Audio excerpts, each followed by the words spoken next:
चलो ले, है ना। अपन बात कर रहे थे भाई कि एक पेपर है, अपन वो सॉल्व कर पाते हैं अपन 2.5-3 घंटे में पूरा, वो अपन साथ में लिख के सॉल्व करते हैं। तैयार हो जाओ, रजिस्टर रजिस्टर लेके एकदम, कैलकुलेटर फोन छोड़ देना ना, फोन में आंसर नहीं देखना है, न फोन में बीच में रील देखनी है, न मैसेज का रिप्लाई करना है।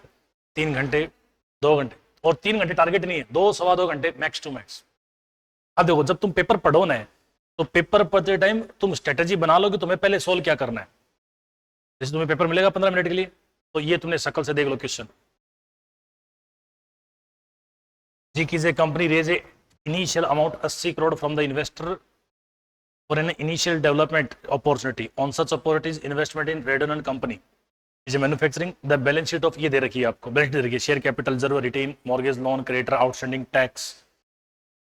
ये पूरी बैलेंस शीट के बाद पता लगा कि बनाना क्या है इसका, क्या बनाना है। प्लांट कॉस्टिंग 320 लाख की, डेप्रिसिएशन 296, वो sale during the year 24 lakh, building 420 lakh की, कैश पेमेंट है। किसका क्वेश्चन है ये, नीचे लिख भी रखा है क्या बनाना है, क्या बनाना है, कैश फ्लो। ठीक है, तो तुम चाहो तो पहले अपन सीएमए से पहले क्वेश्चन से स्टार्ट कर सकते हैं सारा, फिर नीचे मिल गया ये कौन सा स्टेटमेंट है, इससे क्या बनाना है, इनकम स्टेटमेंट। तो अपन स्टार्ट इसी से करें, कैश फ्लो से चालू करें, बनाओ तो कैश फ्लो, फटाफट लिखो कैश फ्लो स्टेटमेंट। अब कैश फ्लो स्टेटमेंट में पहले पहले वर्किंग नोट बनेगा। वर्किंग नोट कौन कौन से अकाउंट का बनेगा ये भी तुम्हें आइडिया लगना चाहिए। नीचे जिनकी इंफॉर्मेशन दे रखी है सबका वर्किंग नोट बनेगा। जैसे प्लांट कॉस्टिंग दे रखी है, इसका बनेगा वर्किंग नोट, अकाउंट बनेगा प्लांट का, बिल्डिंग का भी बनेगा, प्रोविजन फॉर डेप्रिसिएशन दे रखा है, डिविडेंड अगर ऊपर इन्फॉर्मेशन तो डिविडेंड का भी बनेगा, और फिर टैक्स का और दे रखा है 278 transfer to provision for tax account. तीनों अकाउंट बनाओ। सबसे पहले बनाओ प्लांट और प्रोविजन फॉर डेप्रिसिएशन, बनाओ साथ में लगे हाथ।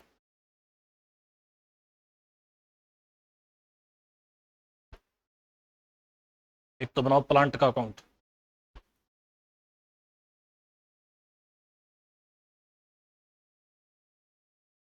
एक बना लो प्रोविजन फॉर डेप्रिसिएशन।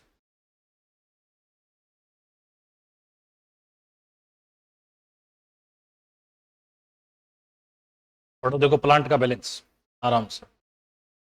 प्लांट देख शुरू में दे रखा है, ये रहा प्लांट है 12, बैलेंस देख लेना, एक तो साल कौन सी बिगिनिंग है, ये एंड वाली है, ठीक है।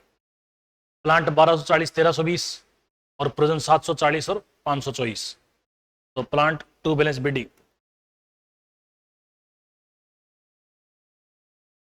1240 बाय बैलेंस शीट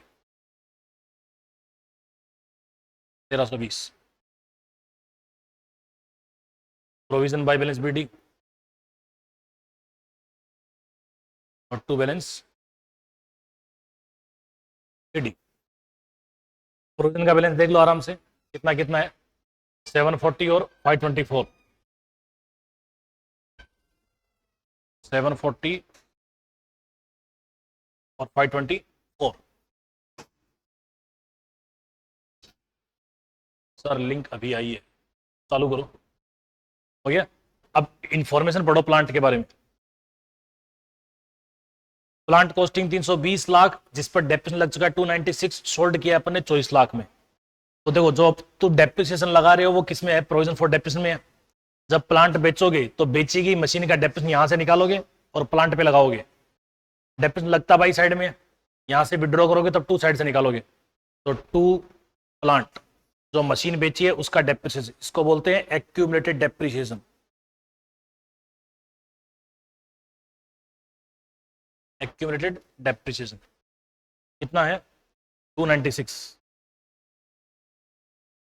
बस जोड़ दो, इसका डिफरेंस आ जाएगा करंट ईयर का डेप्रिसिएशन बाय डेप्रिसिएशन। टोटल करो इसको फटाफट, 296 प्लस 524, थोड़ा जल्दी जोड़ो, स्पीड से चालू करो, इतना टाइम थोड़ी है परीक्षा में।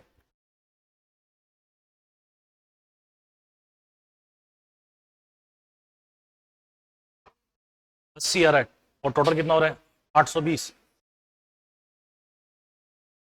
अब ये 296 है, इसको बुक कर दो बाई साइड में, by provision for depreciation. By provision for depreciation कितना 296 बाय बैंक बेचो इसको कितने में 24 लाख में 24 लाख में।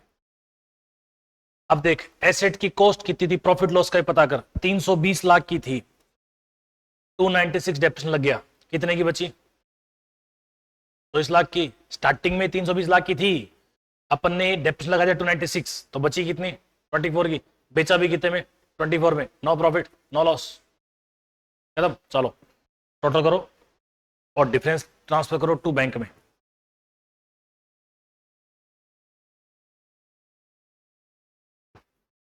करो ऐड करो फटाफट 1640 डिफरेंस कितने का आ गया 400 का बस लिख लो फटाफट। अब इफेक्ट देख लो ये इन्वेस्टिंग एक्टिविटी माइनस ये इन्वेस्टिंग एक्टिविटी क्या होता है प्लस जो डेप्रिसिएशन है वो ऑपरेटिंग एक्टिविटी में क्या होता है प्लस ये एडजस्टमेंट आपको याद रहना चाहिए।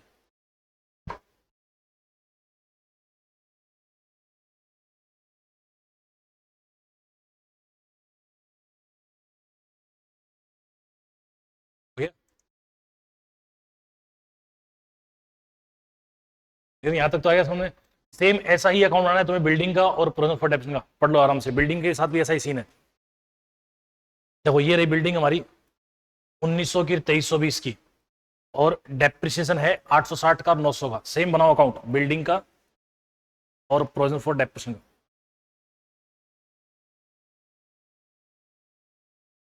सेम ऐसे ही बनेगा।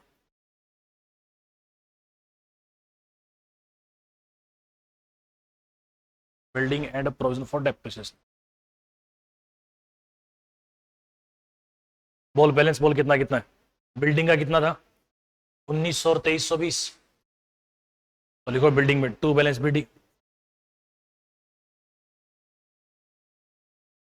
1900 बाय बैलेंस सीडी 2320 2320 प्रोविजन का बैलेंस ऐसे लिखोगे सेम बाय बैलेंस बीडी और टू बैलेंस सीडी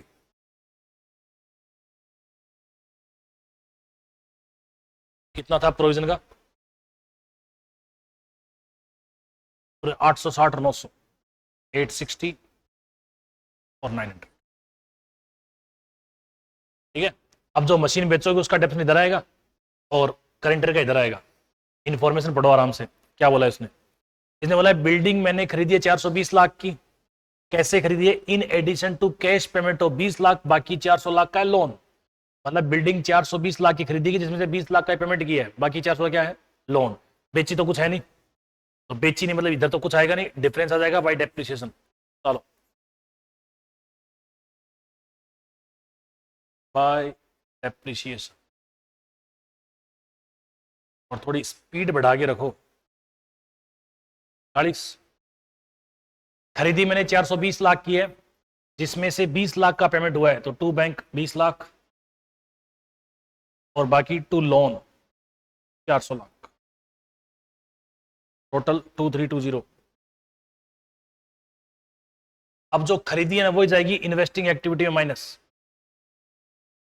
बाकी लोन से कोई कैश इनफ्लो आउटफ्लो नहीं होगा ऐसा थोड़ी है बिल्डिंग अगर तुमने किससे खरीदी है लोन से तो पैसा थोड़ी गया ठीक है। और बताओ और किसका अकाउंट डिविडेंड डिविडेंड का देखो अगर ऊपर प्रपोज डिविडेंड दे रखा है तो अकाउंट बनेगा वरना नहीं बनेगा नहीं है। टैक्स का बनाओ अकाउंट प्रोविजन फॉर टैक्स का अकाउंट 20 लाख और कितना 28 लाख बनाओ टैक्स का अकाउंट 20 लाख और 28 लाख टैक्स अकाउंट बनाओ प्रोविजन फॉर टैक्स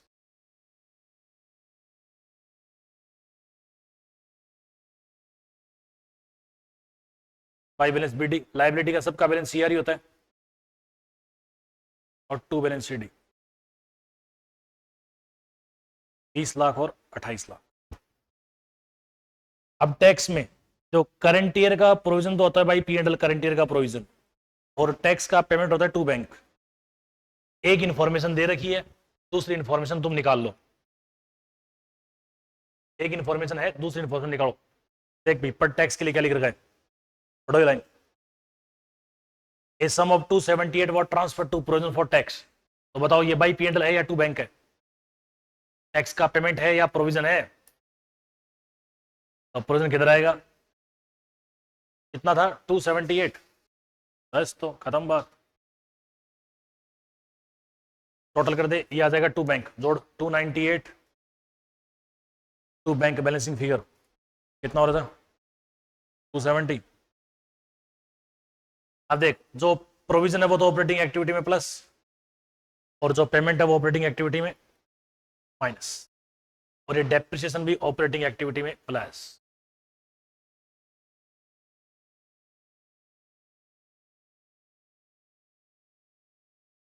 ठीक है, अब बढ़ाओ कैश फ्लो स्टेटमेंट फटाफट। अब तुम्हें कैश फ्लो स्टेटमेंट में एडजस्टमेंट याद होना चाहिए, कौन कौन से बनते हैं।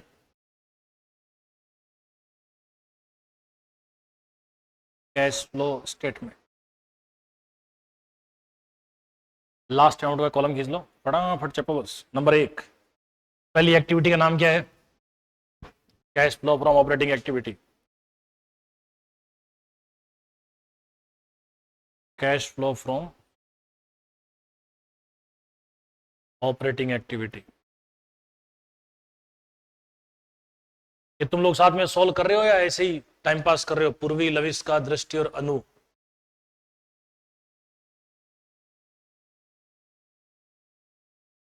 लिखो, सबसे पहले लिखेंगे net profit for the year. Net profit for the year.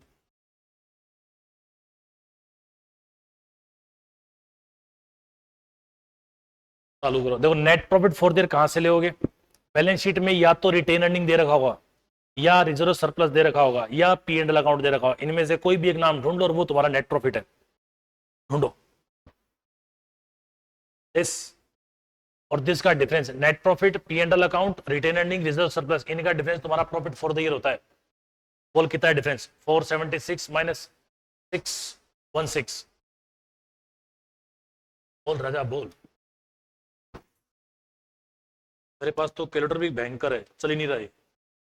चल गया, चल गया। अरे वाह, अब कर देंगे। बोलो कितना यार? 140। तो net profit for the year 140। Add, adjustment याद है? Non operating expense and non cash item.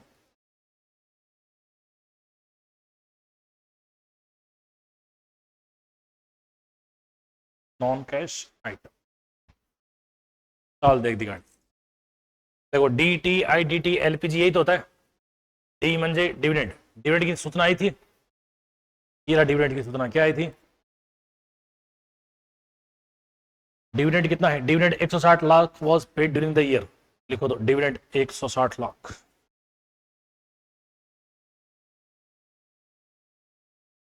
T transfer to reserve. बच्चे बोल रहे थे कि सर इन डेट मेथड नहीं आता, ये ले इन डेट मेथड ले, इसमें सारे एडजस्टमेंट है। ट्रांसफर टू रिजर्व है क्या? ट्रांसफर टू रिजर्व कोई है ही नहीं। I interest on loan, interest on loan, loan लेकिन लास्ट में लिया है अपन ने, शुरू में होता तो आता लोन पर ब्याज। फिर डी फॉर डेप्रिसिएशन, दो डेप्रिसिएशन आए थे, याद है क्या? ये वाले करंट ईयर वाले 80 का तो ये आया था और 40 का ये आया था, करंट ईयर का डेप्रिसिएशन। तो लिखो डेप, ये तो ट्रांसफर तो नहीं आएगा, डेप्रिसिएशन लिख दो 80 और 40।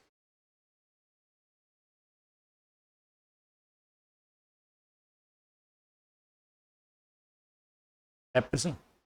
फिर T, T for tax, provision for tax.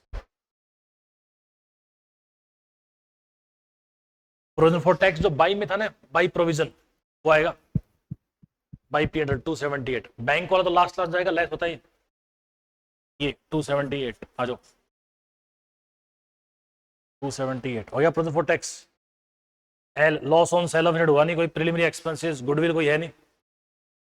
और बोलो कुछ रह गया हो तो? लॉस नहीं है, डेप्रिसिएशन लिख दिया बस। डिविडेंड, ट्रांसफर टू रिजर्व, तो गुडविल राइट ऑफ हुई है तो वो देख लो, नहीं है। चलो जोड़ो, लिखो बाहर। 160, 120 और 278 कितना हुआ? जोर से बोल। टोटल 698। साथ में मैच करें ना आप लोग। उसको बोलेंगे operating activity before working capital change.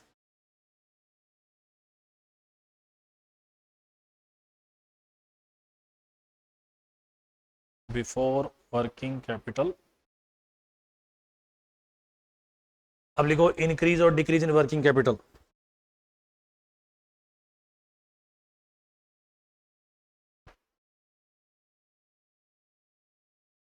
Decrease in working capital. देखो इंक्रीज और डिक्रीज इन वर्किंग कैपिटल का मतलब क्या है? करंट एसेट्स करंट लायबिलिटी लेनी है, मस्त। लायबिलिटी बढ़ती है तो ऐड, घटती है तो लेस। एसेट बढ़ती है तो लेस, घटती है तो ऐड। चल क्रेडिटर चालू कर। 138 से 120, 18 गया तो क्या करेंगे? Less, less creditor. कितना? 18 माइनस का। उसके बाद आउटस्टैंडिंग सैलरी 40 से 28, ये भी लेस हो गई। कितनी? 12। बोलो यार तुम लोग साथ में। 40 से 28, 12 ने।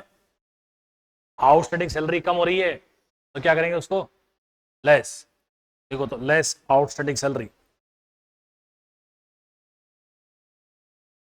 12। टैक्स कर चुके हो, टैक्स दोबारा मत कर देना। कर चुके टैक्स। चल आगे। इधर बताओ। लैंड तक हो चुका है। स्टॉक 204 से 192 घट गया तो ये भी ऐड। लाइव एसेट घटती है तो ऐड, बढ़ती है तो लेस। 204 से 196 कितना बचेगा? कितना? पक्का? यस 8। घट गया ना? Add stock 8। फिर डेटर 172 से 152 ये भी घट गया, ये ऐड कितना? 20।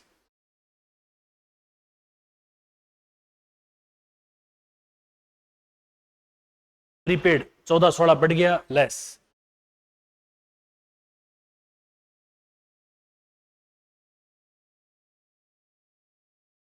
दो ना प्रीपेड। बोलो बैलेंस। 18 12 30, 2 32, 28, 4 माइनस का।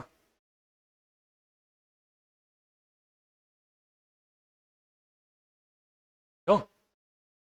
तो कितना बचा? 694।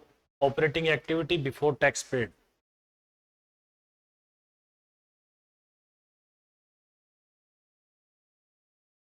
Before tax paid less tax paid. Tax paid क्या करना है? लेस। बोलो टैक्स पेड कितना था? 270। बचाओ।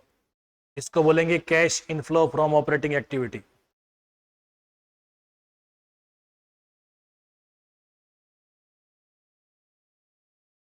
बोल कितना? 424। ओके बस ऑपरेटिंग ऑपरेटिंग जो रहेगा बाद में इन्वेस्टिंग फाइनेंस तो एकदम मस्त बनेगी। नंबर 2 लगाओ और थोड़ी स्पीड बढ़ाओ। Cash flow from investing activity. अब देख इन्वेस्टिंग में फिक्स एसेट्स और इन्वेस्टमेंट दो चीज लेनी है। बेची है तो ऐड, खरीदी है तो लेस। दो के तो अपन ने अकाउंट बना रखे, लैंड के बिल्डिंग के, सॉरी प्लांट के बिल्डिंग के। प्लांट खरीदा कितने में? 400 में। बेचा कितने में? 24 में। तो बेचा ऐड कर दे, खरीदा लेस कर दे। ऐड सेल ऑफ प्लांट कितना? 24 और लेस परचेज ऑफ प्लांट कितना? 400। कुछ रिकॉल तो हो रहा है या याद आ रहा है कुछ पुरानी पुरानी बातें? हेलो ये लविश का पूर्वी, हेलो ये मस्त ज्वाइन करके सो रहे हैं।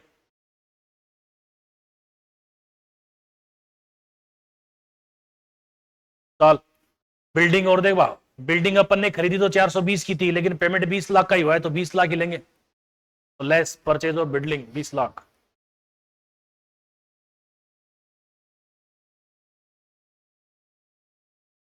परचेज ऑफ बिल्डिंग कितने का?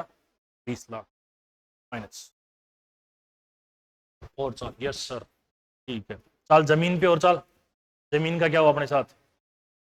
जमीन देख 200 से 240 जमीन भी बढ़ रही है, दवाई थोड़ी है किसी की, खरीदी है या दवाई है? सर दवाली भारी से खरीदी अपन ने 40 लाख की, लेस परचेज ऑफ जमीन, बढ़ रही है मतलब खरीदी है कितने की? 40 लाख। चलो इन्वेस्टमेंट कोई है नहीं, जोड़ो और जाने दो बाहर। बोल रहा था 440, 440 में से 436 बच रहा है क्या? बोलो आंसर बोलो फटाफट।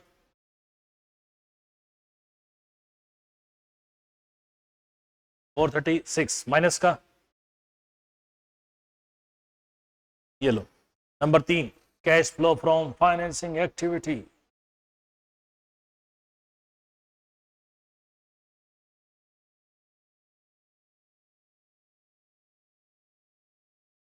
फाइनेंसिंग एक्टिविटी बताओ, फाइनेंसिंग में क्या आता है? शेयर, लोन, डिवेंचर, ये 3-4 नाम बताते हैं, और डिविडेंड उनके बेटा बेटी।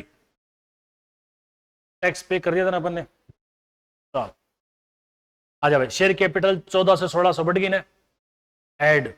अब प्रीमियम भी बराबर बढ़ रहा है, इसका मतलब शेयर इश्यू है प्रीमियम के साथ, तो शेयर कितना हुआ? 200, और प्रीमियम 180 से 220 मतलब कितने का? 40, मतलब टोटल शेयर इश्यू कितने हो गए? 240। Issue of share with premium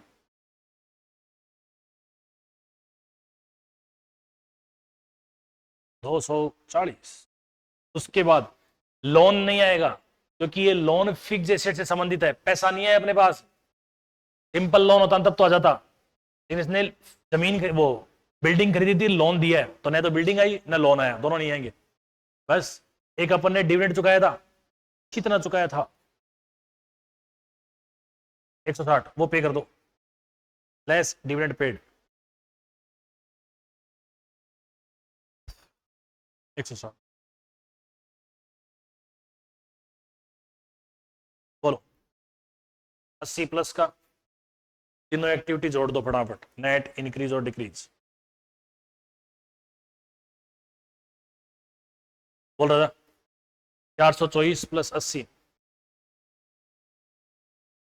424 plus 80 minus 436, बोलो 68।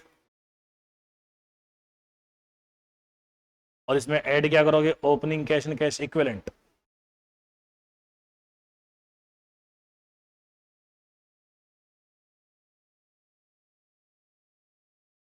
बोलो ओपनिंग कैश कितना है? 124।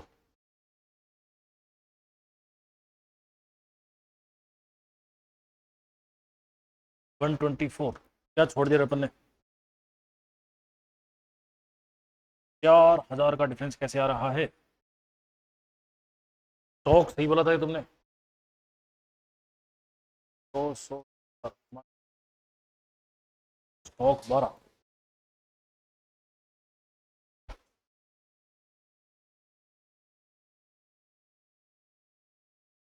पेड 14 से 16। ये लोचा कहाँ कर दिया अपन ने?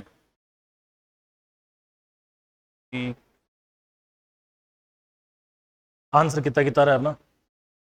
424, 436 और 80।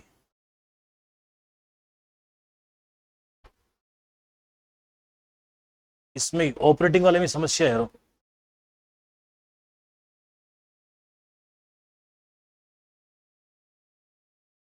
ऑपरेटिंग देख, अपन ने ऑपरेटिंग सही करी है, ऑपरेटिंग मिस्टेक है, माइनस में समस्या है। देख मिला क्रेडिटर, दोबारा मिलाओ। क्रेडिट था 138 से 120, कितना हुआ? 18 ने, ये लिखा है अपने 18 मिला। क्रेडिटर आउटस्टैंडिंग सैलरी 40 से 28 माइनस, और टैक्स, टैक्स देख 20 से 28, टैक्स का अकाउंट मिला, टैक्स 20 से 28, 298 में से गया 20, 270, टैक्स तो सही है। उसके बाद स्टॉक 204 से 192 भी सही है। डेटर 172 से 52 ये भी सही है। प्रीपेड 14 से 16 ये भी सही है। सर आंसर में फर्क कैसे आ रहा है?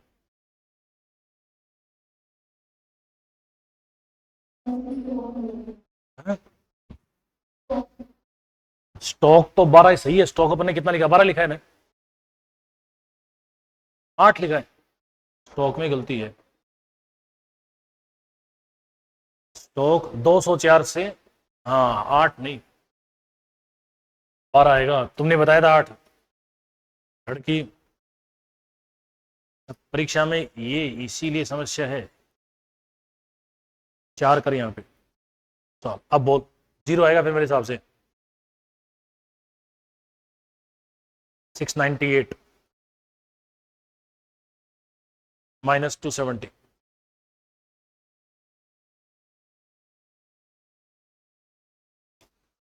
428 ये कर लो करेक्शन। अब जोड़ दिया।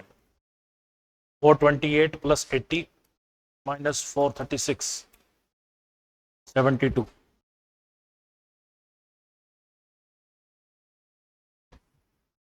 72 प्लस ओपनिंग कैश जोड़ो इसमें। ओपनिंग कैश कितना था?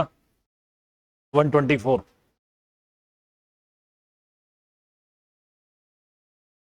ये closing cash and cash equivalent.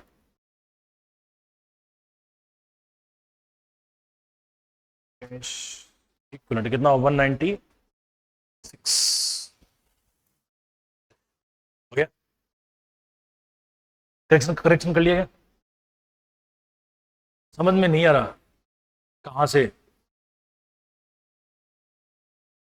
Operating working capital current assets बढ़ेगी तो लेस करनी है, घटेगी तो ऐड करनी है। एक याद कर ले। -1 कैसे आएगा? 8 कैसे आएगा?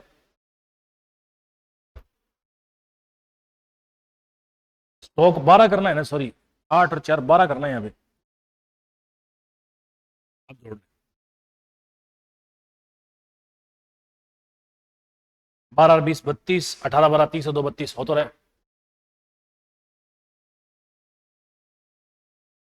अब बढ़ाओ इनकम स्टेटमेंट फटाफट।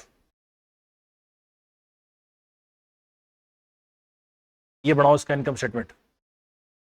ये लो,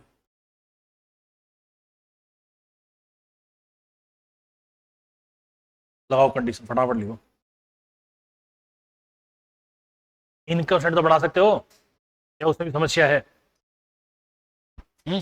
जब तो फटाफट देखते कितनी मिनट, 3 मिनट में बढ़ा दो इनकम स्टेटमेंट। बढ़ाओ income statement.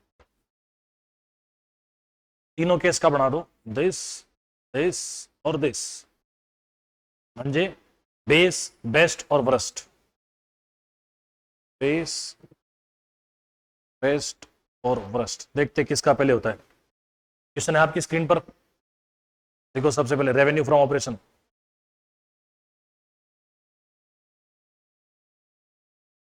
$800 less variable cost 480 contribution बोलो 320 less fix cost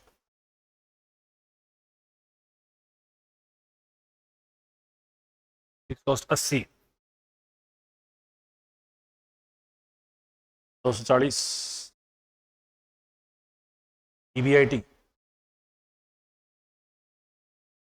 minus interest है क्या ना, डेप्रिसिएशन हो रहा है। फिक्स कॉस्ट 180 कर दो, चाहिए 140 हो जाएगा बस। EBIT बस टैक्स है उसके बाद तो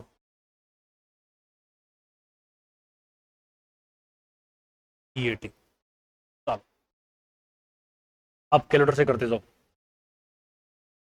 क्या बोला इसने? सेल को बढ़ाना है 37.5 से 800 प्लस 37.5%। बोलो 9 क्या 1100। वेरिएबल कॉस्ट है 56%, 56%, 1100 का 56%, 616 minus equal to 484, fix cost डेप्थ मिला के होगी 160 माइनस 160, 324। बस अगले वाले में क्या है, सेल डिक्लाइन बाय 25%, तो सेल 800 थी माइनस 25%, 600, 65% है सेल वेरिएबल कॉस्ट का into 65%, 390 minus equal to 210, fix cost है 200, तो कितना बचेगा 10। टैक्स कह रहा है सेम एज बेस केस, तो सेम एज बेस केस देख लो ये कितना परसेंटेज है टैक्स, ये है 40/140 इंटू 100, 40/140, ये है 28.57%, तो दोनों का निकाल दो 58.57%, 28.57%, 324, 28% कितना 92.56 माइनस इक्वल टू 231.43, ये हो जाएगा 2.85, 10 इंटू 28.57% माइनस इक्वल टू 7.143,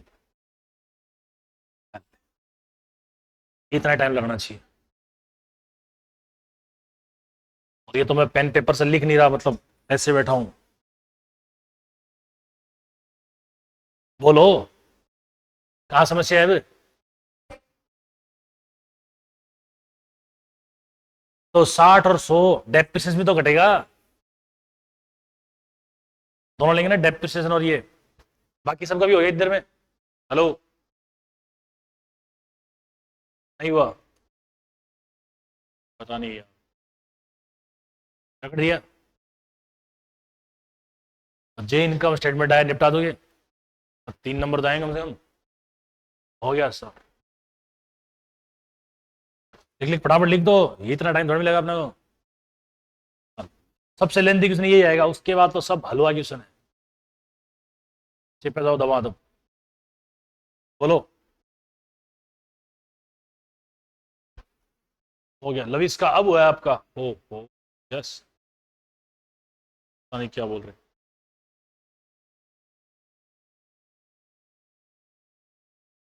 हो गया। चलो नेक्स्ट। उसके बाद उसने पूछा था, पता नहीं क्या पूछा,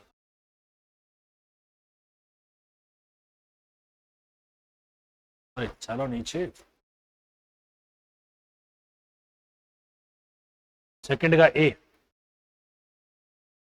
आ जाओ सेकंड का, इधर है ए, ये है अपना इसोप वाला, ये तो कल ही किया था अपन ने, वही तो क्वेश्चन है ये, कल आपके जो पेपर में था वही तो क्वेश्चन है ये,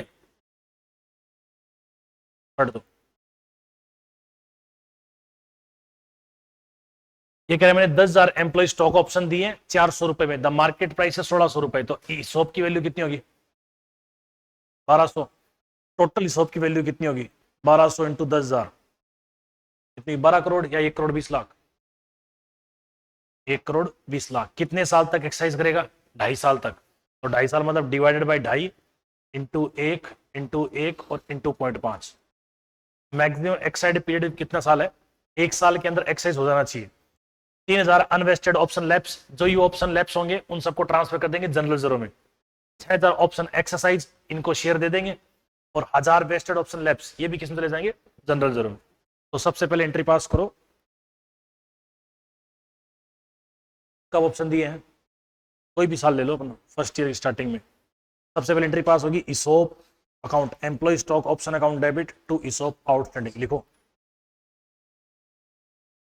टू इसोप आउटस्टैंडिंग अकाउंट, और मल्टीप्लाई कर दो आप कितने को। देखो इसोप की वैल्यू क्या होगी, जितनी मार्केट प्राइस है और अभी इश्यू प्राइस है, इन दोनों का difference, 1200 into 10,000, 1 crore 20 lakh, 1 crore 20 lakh. Number 2, इन सबको राइट ऑफ करोगे तुम कहां से, पी एंड एल से। तो एंट्री क्या करोगे, P and L account debit, profit and loss account debit to ESOP, employee stock option account. अब कितना कितना राइट ऑफ करोगे, डिवाइड कर लो 2.5 से, मल्टीप्लाई एक बार 1 से, एक बार 1 से और एक बार 0.5 से। तो करो 1,20,00,000 को 2.5 से डिवाइड, कितना आएगा 48 लाख।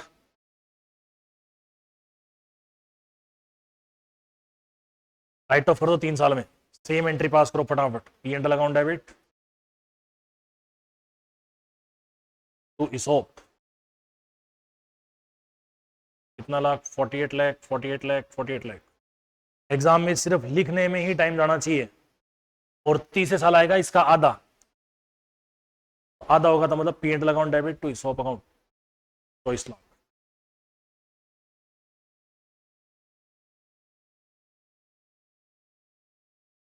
हो गया। अब ये कह रहा है कि 3,000 अनवेस्टेड ऑप्शन, ऑप्शन वेस्ट हो गए ना, लैप्स हो गए, तो इसको ट्रांसफर कर दो जनरल रिजर्व में। तो ट्रांसफर करो ESOP outstanding account debit,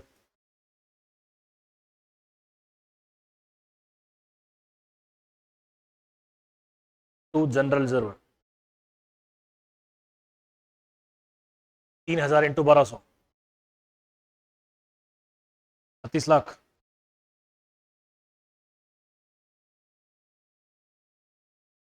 next, फिर ये कह रहे हैं हमने 7,000 कितने 6,000 ऑप्शन तो लिए, 6,000 ऑप्शन लिए मतलब 400 रुपए देंगे वो कंपनी को, 1,200 रुपए का हिसाब, टोटल 1,600 है। जो भी ऑप्शन एक्साइज उसका मतलब उन्होंने शेयर लिए हैं, तो 400 रुपए कंपनी को देंगे, तो बैंक अकाउंट डेबिट, इसोप का फायदा लिया, ESOP account debit to equity share capital,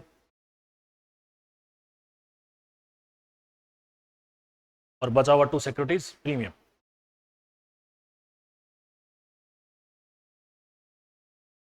चार सौ, ये 1,200, ये 10 रुपए का शेयर, शेयर 10 का ही मानना है फेस वैल्यू, बचा हुआ सारा premium 1,590 into into into into कितने शेयर 6,000, मल्टीप्लाई कर दो फटाफट,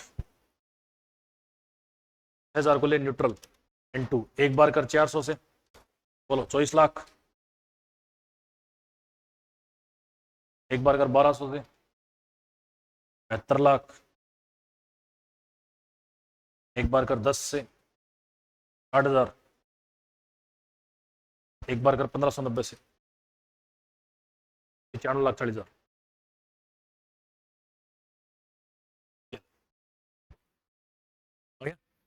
जो ऑप्शन लैप्स हो चुका है, 1,000 वेस्टेड ऑप्शन लैप्स, इसको भी ट्रांसफर कर दो जनरल रिजर्व में, खत्म बात।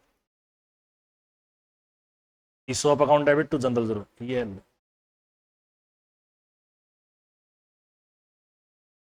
और मेरे से पहले क्वेश्चन खत्म करो तुम लोग, 1,000 इंटू 1,200, 12 लाख, बस खत्म। चलो फिर बढ़ाओ, 1 घंटे में 33 मार्क्स का पेपर हो जाना चाहिए, 40 मार्क्स का, 33 तो बहुत कम है, 40 मार्क्स का हो गया। चलो सेकंड क्वेश्चन, सेकंड तो महाफर्जी क्वेश्चन है, ये तो पढ़ते हो जाएगा। दिव्या लिमिटेड ने परचेज करी है मशीनरी 1,20 की, बिल्डिंग 2 लाख की, तारा लिमिटेड से कंसिडरेशन है कितना 3 लाख, डिफरेंस गुडविल है कैपिटल, बाकी 3,000 12% डिवेंचर दिए 100 रुपए वाले, सबसे फर्जी क्वेश्चन है ये। कर तो क्या क्या खरीदा है,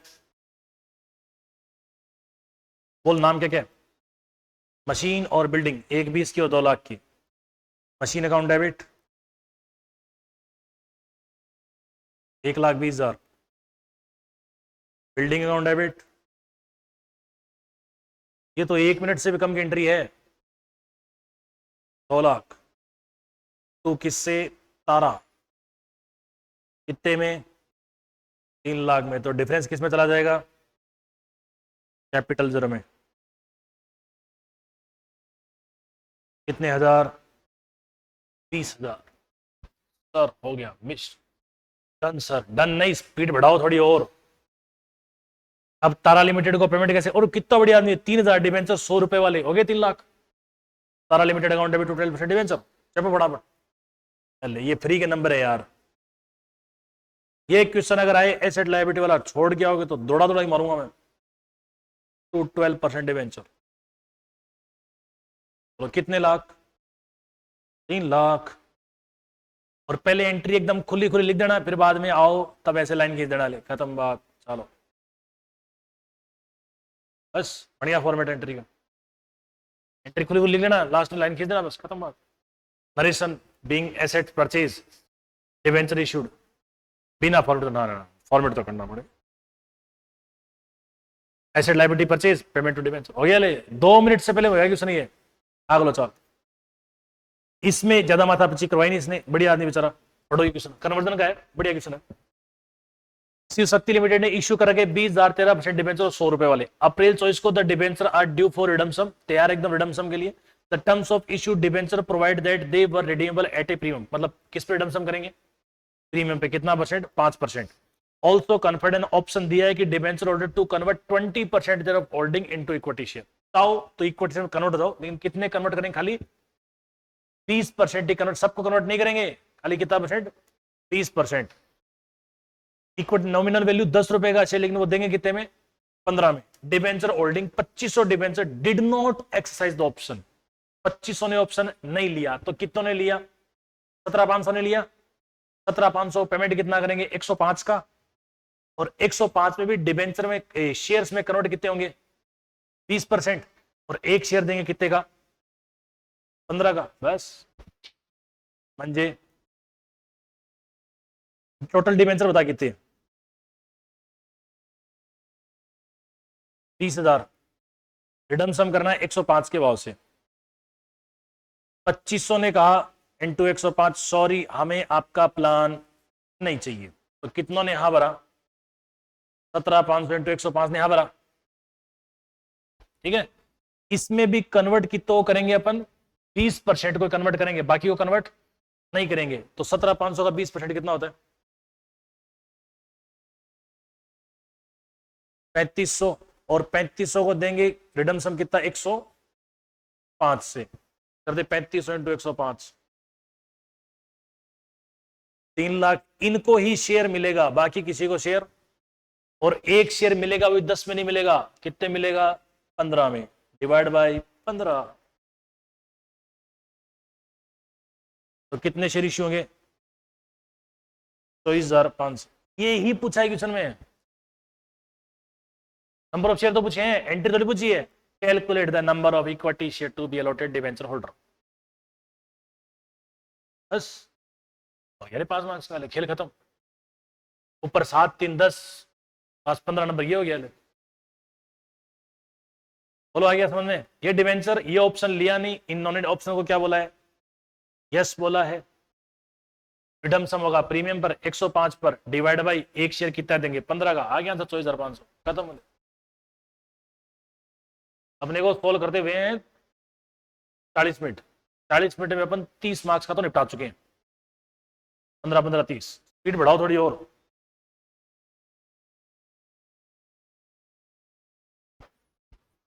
हाँ।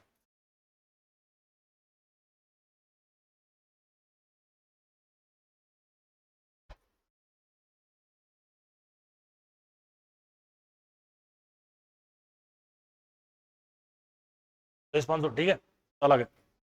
ये आ जाओ, ये कंसल्टेशन पढ़ आराम से मस्त।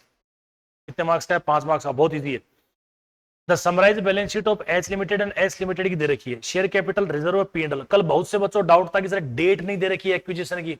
अरे तो बैलेंस दे रखा है एक्विजिशन का, वही तो चाहिए अपने को। एच लिमिटेड हेड रिजर्व है 1,80,000 रुपए when H limited acquire in H limited, मतलब ये डेट ऑफ एक्विजिशन का रिजर्व है, प्री वाला। P&L account balance was fully earn after the acquisition. P&L तो सारा किसका है? आफ्टर का, पोस्ट का है। ठीक है। Decided to issue 1 bonus share out of post acquisition profit in the ratio 1 share for the 10 share held. 10 share के बदले कितने शेयर इश्यू करे इसने? 1। आपसे पूछा क्या है? इसने पूछा है calculate cost of control. Cost of control का मतलब होता है गुडविल, भूल मत जाना। कॉस्ट ऑफ मतलब है गुडविल और कैपिटल जरूरत before and after issue of bonus share. तो देखो बोनस शेयर इश्यू करने से पहले तुमने कितने शेयर खरीदे? 48,000। तो होल्डिंग कितनी होगी बताओ? 60,000 शेयर में 48,000 खरीदे, कितनी होल्डिंग होगी? बोल बोल बिंदास, कितनी होगी? 80%। डाल तो चेप दे फटाफट। 80% से तुम्हें नेटवर्थ निकालनी है। तो ये क्या हो गया?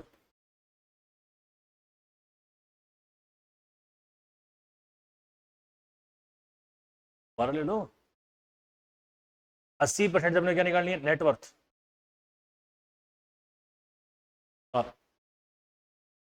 परसेंटेज ऑफ एक्विजिशन 80% हो गया। परसेंटेज ऑफ एक्विजिशन कितना? 48,000 डिवाइडेड बाय 60,000, कितना हुआ बोलो? तुम्हें गुडविल और कैपिटल निकालनी, इसका मतलब पहले अगले की नेटवर्थ निकालो, और नेटवर्थ को कॉस्ट ऑफ इन्वेस्टमेंट से क्या कर दो? Minus. Option A, before bonus share.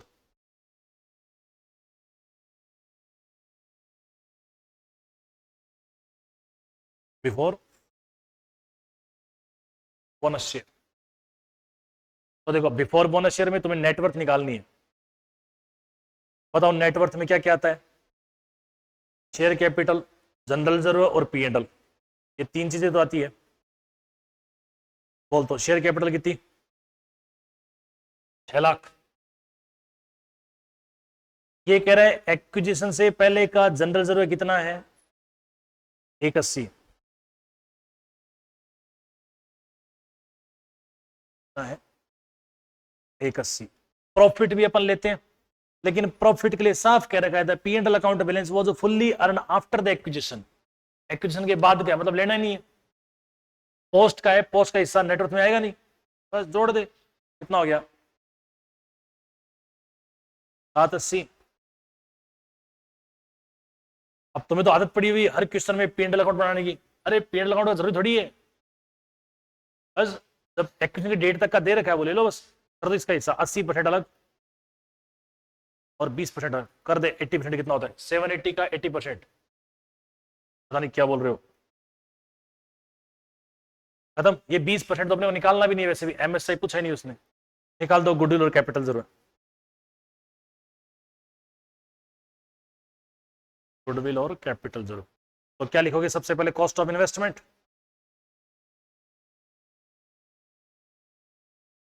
तो cost of investment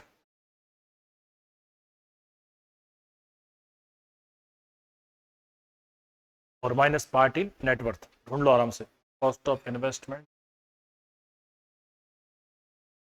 minus part in net worth. बोल कॉस्ट ऑफ इन्वेस्टमेंट कितना है? 840 और माइनस पार्ट इन नेटवर्थ 624। चलो गुडविल, इसको बोलते हैं कॉस्ट ऑफ कंट्रोल। 840 माइनस 624, बोलो। 2,16,000। ये तो है बिफोर बोनस। और वो कह रहे हैं कि मेरी इच्छा है कि मैं क्या इश्यू कर दूं? Bonus share. तो बोनस शेयर बढ़ा दो, बस शेयर कैपिटल बढ़ा दो। उतनी अमाउंट से क्या कर दो? शेयर कैपिटल बढ़ा दो। मतलब नंबर 2 लगाओ, after bonus share.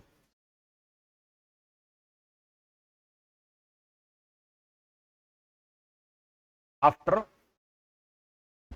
Bonus share आपकी नेटवर्थ तो कितने शेयर इश्यू होंगे तुम खुद बताओ। ये कह रहा है 10 के बदले में एक शेयर इश्यू करूंगा मैं, तो 60,000 शेयर है फिलहाल इसके।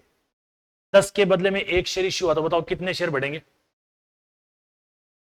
10 के बदले में एक शेयर है तो 60,000 शेयर है फिलहाल, तो कितने बोनस इश्यू होंगे? 6,000। कितने इश्यू होंगे? बस तो शेयर बढ़ा दे ले, शेयर कैपिटल। मतलब नेटवर्थ निकालोगे,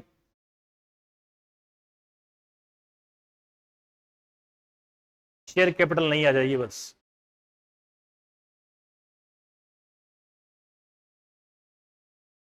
ऐसा कोई रिजर्व 180। समझ में आ गया? ये 6 लाख की कैपिटल थी, 1/10 10% बढ़ाना है यारो। 60,000 शेयर बढ़ गए बोनस शेयर में। ऑर्डर कर दे 840 940 है 840, और वही 840 का कितना परसेंट? कितना? 80% कितना होता है 672, इससे गुडविल निकाल दो बस। अरे यार बोल रहा था गुडविल के लिए क्या करेगा, कॉस्ट ऑफ इन्वेस्टमेंट में से क्या माइनस कर दो, पार्ट इन नेटवर्थ।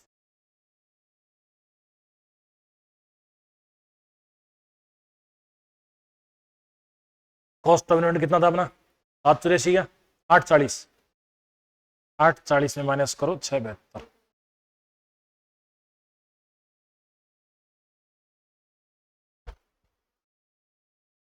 बोल दे एक पक्का गुडविल या कॉस्ट ऑफ कंट्रोल, एक ही बात है। चलो बढ़ाओ, स्पीड बढ़ाओ थोड़ी।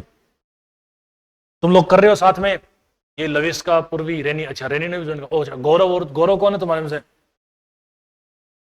वो अच्छा अच्छा ओके, चपो ले चपो।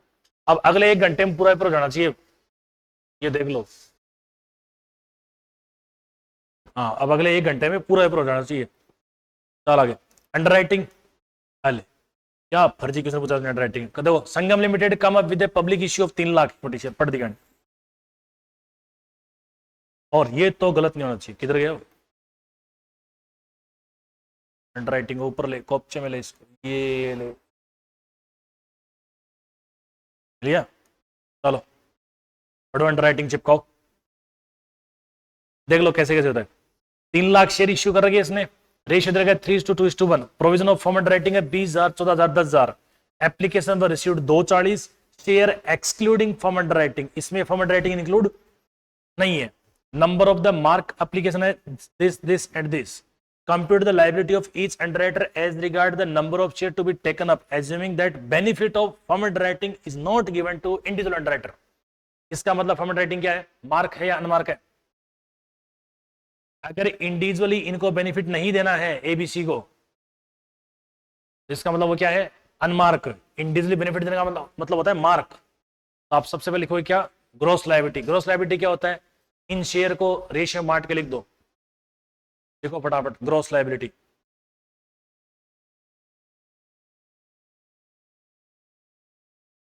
बांट जल्दी। नाम क्या है उनका, एबीसी, संगम नहीं पीक्यूआर। 3 लाख को बांट 321 में, कितना 321 में, 325 कितना कितना आया 150। अरे कितना आएगा 150, 1 लाख और 50,000 क्या,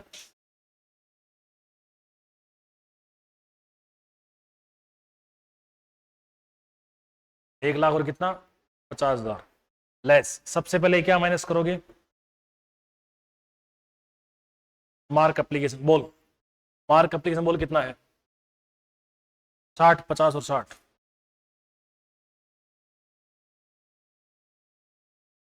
50,000 और 60। पहला वाला माइनस में आ गया। ओहो बताओ रिमेनिंग लाइबिलिटी 90, 50, फिर किसमें आ गया माइनस में। जैसे ये माइनस में है, इसका बेनिफिट किसको दिया जाएगा, पी और क्यू को। कौन से रेशियो में, 3:2 में। तो लिखो आर नेगेटिव बैलेंस।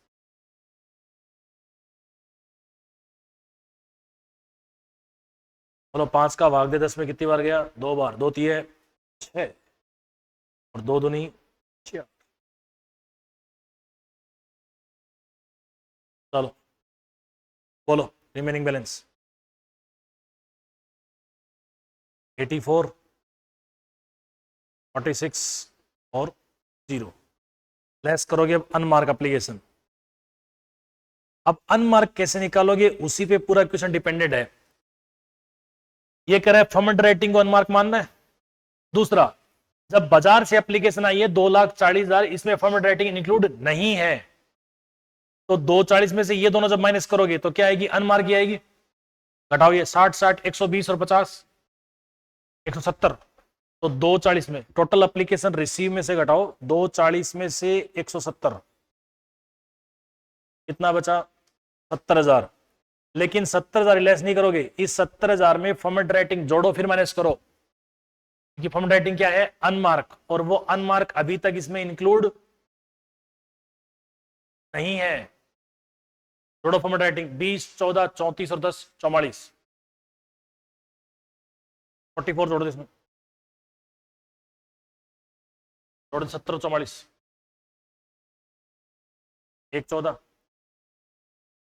अब देखो 1,14,000 में बेनिफिट सी को देने से कोई मतलब नहीं है, वो बेचारा जीरो हो चुका है, तो बेनिफिट दो पी और क्यू को, बांट दो 1,14,000 को, डिवाइड बाई 5 2 3, पहले का 68,400 और दूसरे का 4500, बच गया थोड़ा सा ये भी,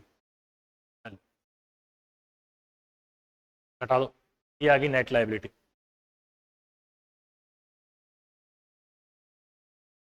घटाओ 84,000 में से 84,000 माइनस 68,400,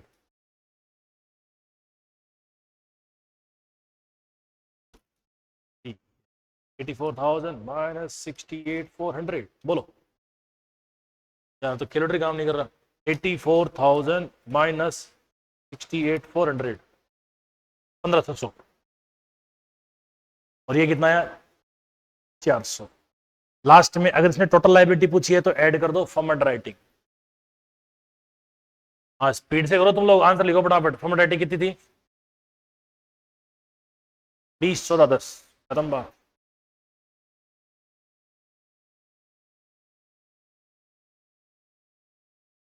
देश जोड़ दो 35,600, 14,400 और 10,000। ये वाला पॉइंट आ गया समझ में? अगर एप्लीकेशन रिसीव में अनमार्क इंक्लूड नहीं है और वो कह रहा है कि अनमार्क मानना है, फॉर्मेट राइटिंग को क्या मानना है? अनमार्क, तो जोड़ दो बस फॉर्मेट राइटिंग, और क्या, यहां जोड़ दो इसमें, फिर रेशियो मार्क, डन। और चाल आगे। अरे यार ये तो मतलब क्या क्वेश्चन है, क्या क्वेश्चन है और क्यों है, मैं तो ये नहीं समझ में आया। 5 मार्क्स के लिए वहां फर्जी क्वेश्चन है, निपटा दो ऐसे। Calculate receivable turnover ratio and average collection period. देखो रिसीवेबल टर्नओवर रेशियो का फॉर्मूला क्या होता है? बोलो। नेट क्रेडिट सेल्स याद कर रहे हैं, डिवाइड बाय एवरेज रिसीवेबल या एवरेज डेटर, तो लिख लो रिसीवेबल टर्नओवर रेशियो। ये तो फ्री के नंबर है भैया। Turnover ratio, net credit sales या net credit revenue from operation, ये लो पूरा नाम लिख दो आपने, मस्त ले, लगनी चाहिए बस खाली 2 minute. Divide by average receivable. अब निकाल, ये कह रहा है कि टोटल रेवेन्यू का 75% क्रेडिट है, टोटल का 75% है, तो 78 लाख का, मेरे से पहले करो क्वेश्चन, 78 लाख का 65%। मेरा कैलकुलेटर काम नहीं कर रहा है। टोटल रेवेन्यू फ्रॉम ऑपरेशन कितना हुआ? 50,70,000 divide by average revenue, average revenue, average receivable, average receivable निकालो, दोनों को जोड़ के 2 से divide, 5 lakh plus 7 lakh divide by 2, कितना आया? डिवाइड डिवाइड बाई 6, ये आ गया कितना? 8.45। तुम्हारा 4.225 कैसे है? एवरेज कौन करेगा इनका? ये जल्दबाजी में ले बैठेंगे। इसने 5 7 तो जोड़ दिया, 2 से डिवाइड नहीं करा, 8.45, ये तो आ गया टाइम्स। अब तुम्हें क्या चाहिए? Collection period. कलेक्शन पीरियड में देते रहे, साल में ऐसे दिन भी कुछ बता रहे क्या? 365 दिन लेने बा, तो कलेक्शन पीरियड में 365 में भाग दे दो टाइम्स का, average collection period equals to 365 upon turnover, तो 365 डिवाइड बाई 8.45, पहले बोल दे, डिवाइड इक्वल्स टू इंटू 365, बोलो 43.19 डेज, और आंसर किस में आएगा? ये तो है, सोल्व कर रहे तब हो रहा है। अब एक तो तुम कल ही सोल्व कर रहे थे, एक आज सोल्व कर रहे हो। सर एग्जाम में से नहीं होता है तो कैसे होता है? साल लास्ट एंड फाइनल क्वेश्चन बताया अपना CMFM का। ये भी, ये देखो, ये तो अब वो इंस्टीट्यूट वाले ने क्यों दिया क्वेश्चन, मेरे खुद के नहीं समझ में आया। ये पढ़ देख, फोर्थ वाला क्वेश्चन, CMA खत्म हो जा रही है, अपने को 50 मिनट हुए सोल्व करते हुए, लास्ट क्वेश्चन है CMA का, और FM तो इससे ही फर्जी आएगी।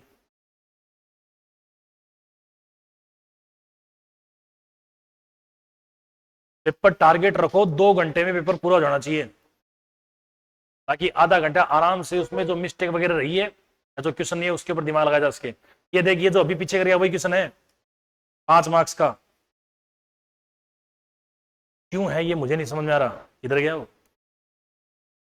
ये रहा, पढ़िए एक बार, अगर अच्छी बुद्धि के प्राणी हो और पढ़ सकते हो तो पढ़ो।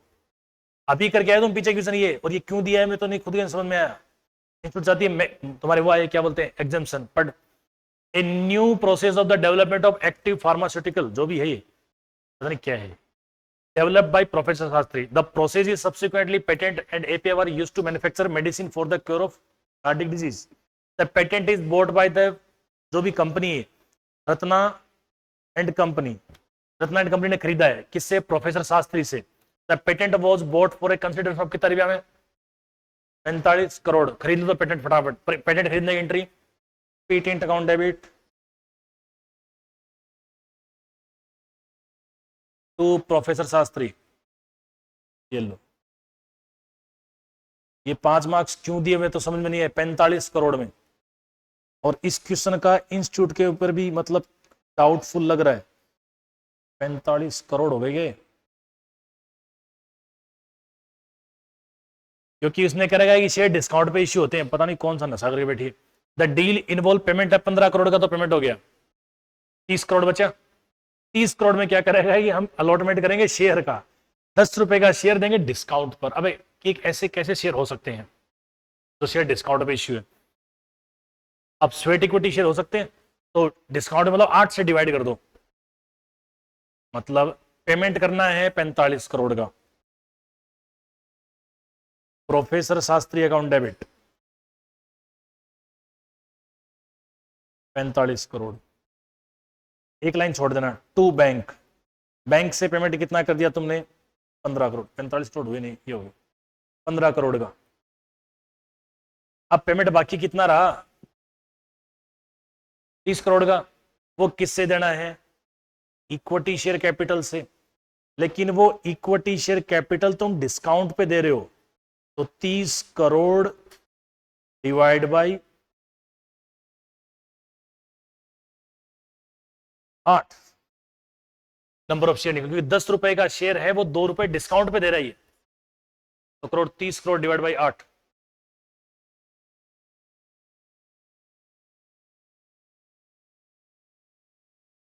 तीन करोड़ 75 लाख।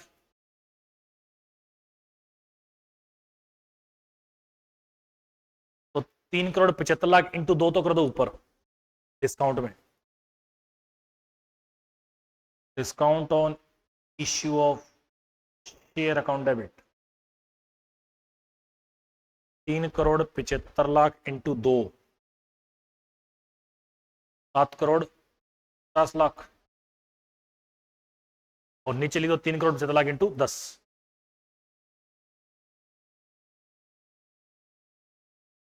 35 करोड़ 50 लाख।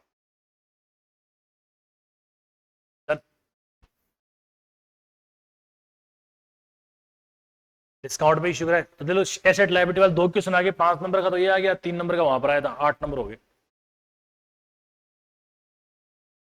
साल ले आ गए। ये तो अरे यार रिटर्न ऑन इक्विटी पूछा है, और तुम्हें दे रखा है net profit margin, asset turnover और फाइनेंशियल, कुछ नहीं करना, तीनों मल्टीप्लाई करना है, खत्म। रिटर्न ऑन इक्विटी दे रखा था ना, तो net profit margin, asset turnover और फाइनेंशियल, इन तीनों को आपस में क्या कर दो, मल्टीप्लाई, और क्वेश्चन खत्म, साल दी गाड़ी। ये 5 नंबर और ले, तुम भी क्या याद रखो, खाली एक पहला पहला क्वेश्चन था कैश फ्लो का, वो टाइम कंज्यूमिंग था, बाकी तो मस्त आराम से फॉर्मूला याद है, फटाफट क्वेश्चन होते जाएंगे। स्टेप ले पहला, बी में फर्स्ट, बोलो रिटर्न ऑन इक्विटी का फॉर्मूला, नेट प्रॉफिट मार्जिन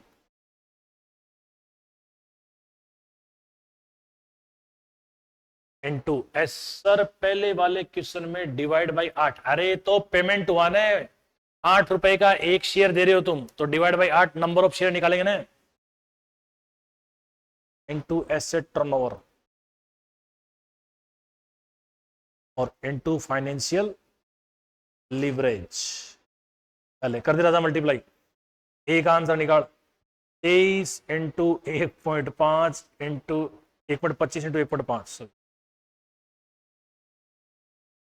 बोल बोल बिंदास बोल। 43.25 सच्ची 125। ओके ये ले 125, बस बी का निकाल दे। 20 इंटू 1.5 इंटू 1.4, बोलो 40। पहले 3 नंबर आ गए, कितने नंबर आ गए? 3। अब ये पूछ रहा है किस कंपनी का आरओआई ज्यादा है। ओहो, किसका ज्यादा है? ए का। क्यों ज्यादा है? अगला क्वेश्चन है क्यों ज्यादा है, तो क्यों ज्यादा है भाई? क्योंकि इसका नेट प्रॉफिट रेशियो ज्यादा है, इसका एसेट टर्नओवर ज्यादा है, इसका फाइनेंशियल लीवरेज ज्यादा है, इसी कारण नेट प्रॉफिट रेशियो ज्यादा है।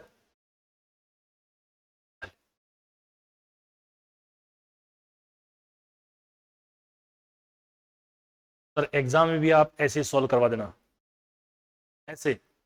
अरे हो गया, ये तो सीएमए हो गई अपनी तो।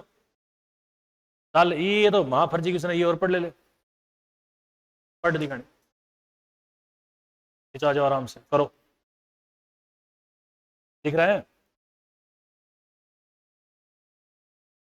इसने पूछा है एक तो मटेरियल कंज्यूम, तो इन्वेंट्री कंज्यूम का फॉर्मूला क्या होता है? आरएमसी का फॉर्मूला क्या होता है? Opening stock plus purchase minus, अरे कंज्यूम का फॉर्मूला क्या होता है? Opening stock plus purchase minus है। जोर से बोलो। सही है, कौन सा?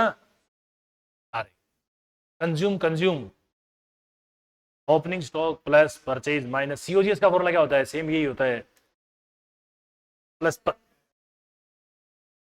Minus closing stock. तो बस, तो दे रखा है इन्वेंट्री ओपनिंग में, परचेज और क्लोजिंग में, तो लिखो कंज्यूम का formula. Opening stock plus purchase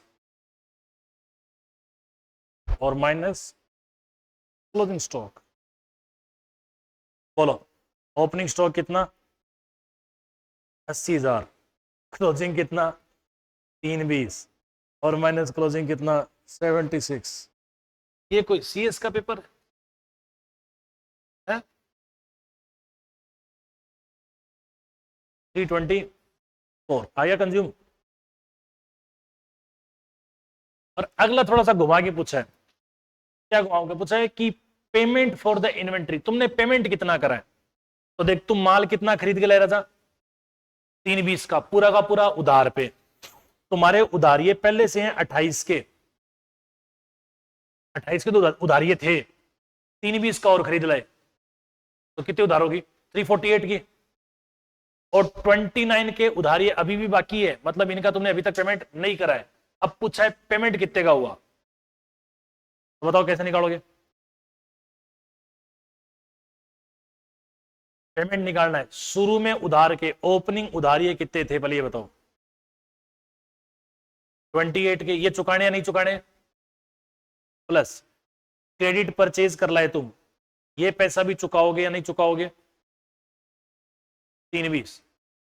इनमें से तुमने 29 का पेमेंट नहीं किया अभी तक, मतलब क्लोजिंग क्रेडिटर।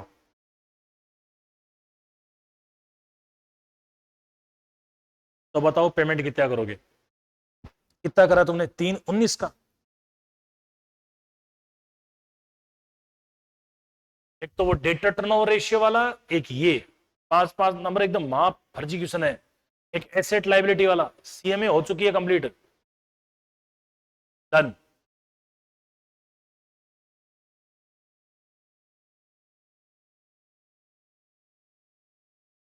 अब बढ़ते अपन किसकी तरफ? फाइनेंशियल मैनेजमेंट की तरफ। ये तो आ रहा, अब देख ले, अगर एक घंटा अपने को तो लिखते हुए 1 घंटा, 1 घंटे में अगर सीएमए हो गया ना, तो अब बचे 2 घंटे। आराम से मस्त 15-20 मिनट का ब्रेक लो, दिमाग को एकदम फ्रेश करो और रगड़ो। एफएम में बढ़िया से बढ़िया पॉइंट है, पेपर उल्टा चालू कर लेना। लास्ट में 4 क्वेश्चन और इजी क्वेश्चन जैसे अभी थे वैसे। आधी एफएम खत्म, अब बचा है खाली एफएम का एक क्वेश्चन और अपने पास घंटे बचे 1.5, आराम से करो खत्म। अब तुम ये कहोगे सर मैं तो शेयर कैपिटल पढ़ गई थी, परीक्षा में नहीं आई तो नहीं आई, बढ़िया है, बाकी इजी क्वेश्चन आए। शेयर कैपिटल आती तो लेंदी होती है एकदम। हाँ ये आप तुम लोग माइक ओपन करो भाई, कुछ लग रहा है ऐसे कि अपन ने 1 घंटे पेपर लिखा है, अगर तुमने कल 1 घंटे लिखा था, एक आज 1 घंटे लिखा है। जब क्वेश्चन आ रहे होते हैं तो बहुत एकदम मजा आता है पेपर करने में और इंसान थकता नहीं है। सर आप पहले पढ़ाना चालू क्यों नहीं करे? तो पढ़ाई रहा हूं शुरू से। हेलो भाई, सौम्या, रैनी, ये गौरव, ये पानी बोतल है क्या? पानी 1 घंटा और बस, 1 घंटे निपटा देंगे एफएम पूरी, इतना ही है। अब सर ये चीजें हमें याद रह जानी चाहिए परीक्षा में बस। ये ब्रेक पे चले गए।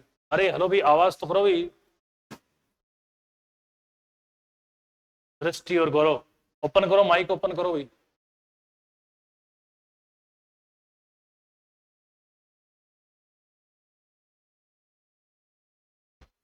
क्या? यस सर, क्या यस सर? पूरा सोल्व करा है तुम लोगों ने?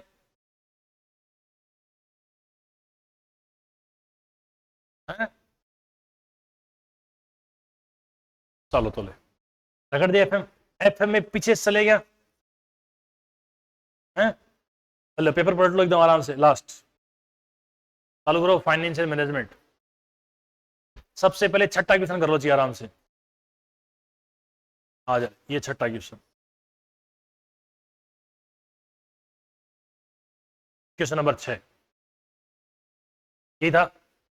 चालू दो क्वेश्चन नंबर 6, डिविडेंड पॉलिसी तुम पक्का पढ़ के रहना परीक्षा में, एक क्वेश्चन मिल जाएगा 5 मार्क्स का।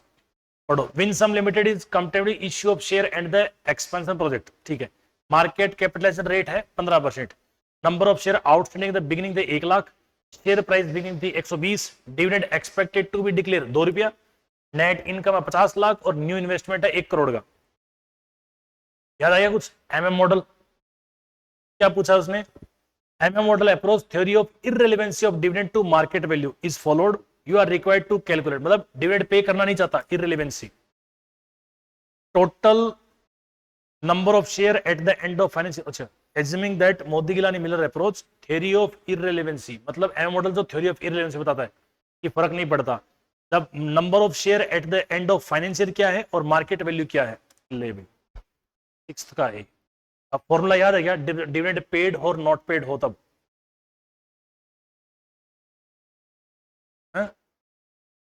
एम मॉडल का फॉर्मूला डिविडेंड पेड,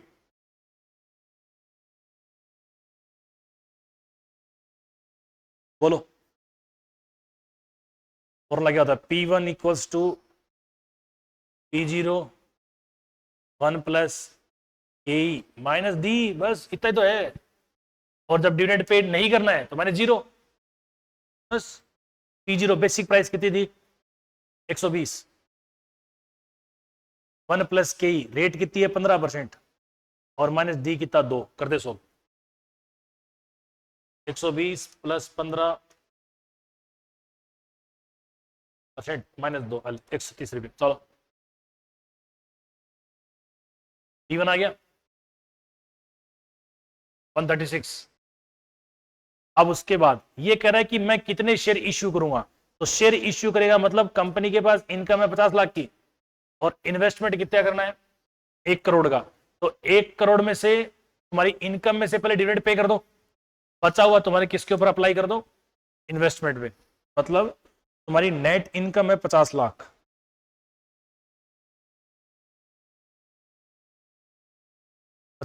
उसमें से माइनस कर दो डिविडेंड। तुम्हारी डिविडेंड देने की इच्छा है, कितना डिविडेंड दे रहे हो? 2 रुपया। कितने शेयर है तुम्हारे पास? 1 लाख।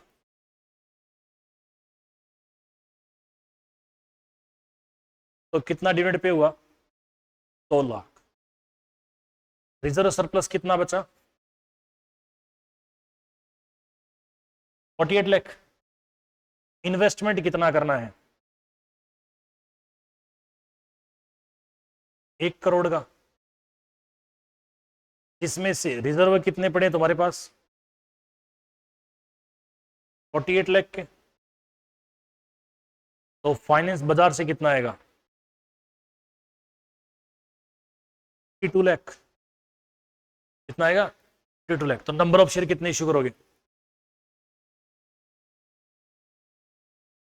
52 लाख डिवाइड बाई एक शेयर की प्राइस कितनी है? 136। खत्म। चलो बोलो।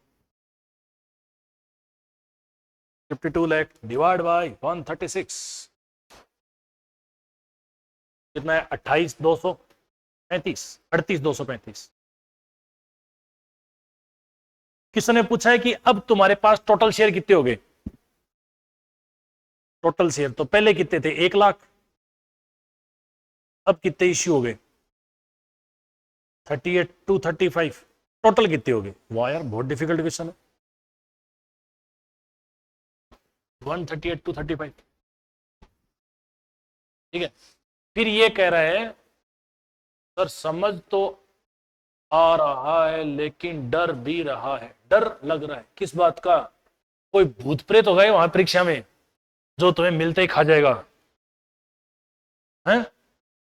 ऐसे, अरे भाई जैसे ये अभी करा है ना, ऐसे ही 5-7 चार 5 पेपर निपटा लो बस आराम से।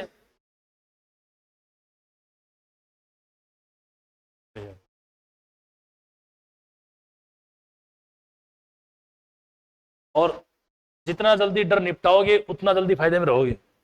अब ये पूछ रहा है फर्म की वैल्यू। तो फर्म की वैल्यू अगर निकालनी है तो तुम्हारे पास शेयर हो चुके हैं कितने? 138,235 इंटू एक शेयर की प्राइस है 136, कर दो मल्टीप्लाई। चलो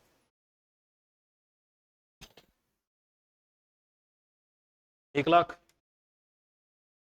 इंटू 136। चलो बोलो कितनी होगी? 18,79,000। 1,87,00,000 का, 1,87,00,000 हजार।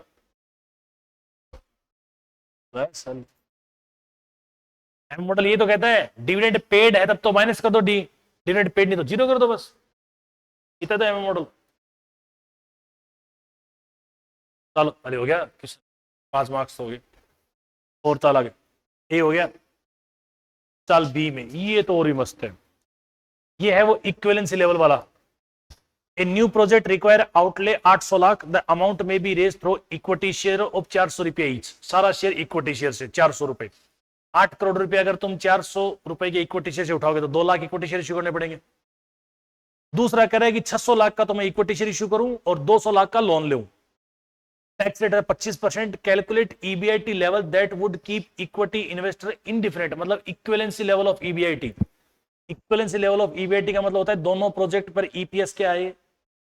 सेम। दोनों प्रोजेक्ट पर ईपीएस क्या है?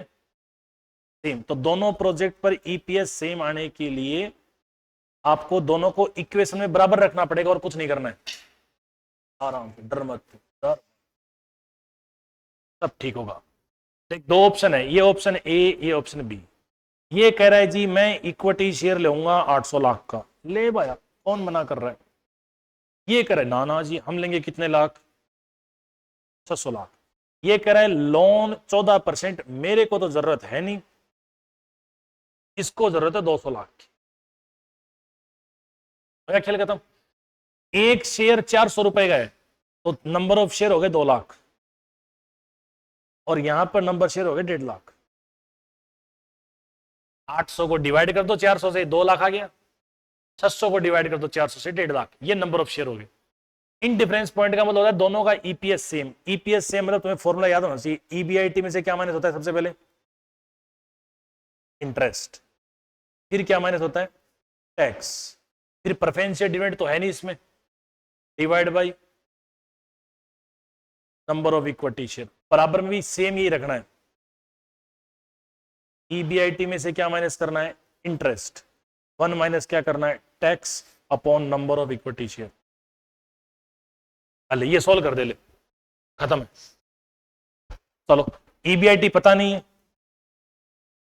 ब्याज पहले वाले में है नहीं, टैक्स रेट है 1 माइनस 0.25 बराबर EBIT भी नहीं है, इसमें ब्याज आएगा वहां 200 लाख का, 2 करोड़ का 14% होता है 28 लाख। ये क्वेश्चन मैंने आपने क्लास में भी करवाया हुआ है, 28 लाख। और टैक्स रेट है 1 माइनस 0.25 और divide by number of equity share, यहां तो है 1.5 लाख और यहां पर है 2 लाख।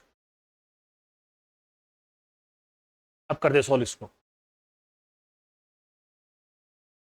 कैसे सोल्व करोगे? 2 लाख से 1.5 लाख उड़ा दे, 5 4 जा 20 और 5 3 जा 15। EBIT में से 0 गया, EBIT 1 में से 0.5 गया, 0.25 गया, 0.75, तो ये क्या बचा 0.75 EBIT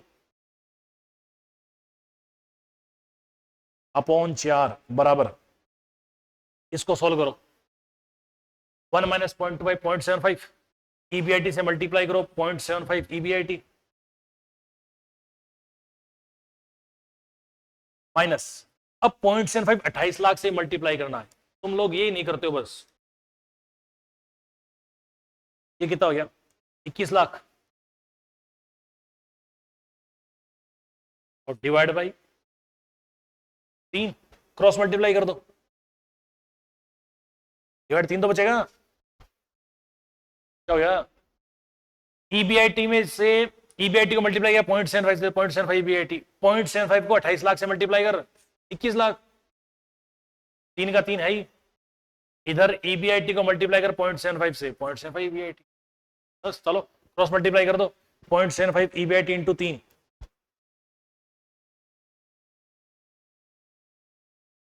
2.25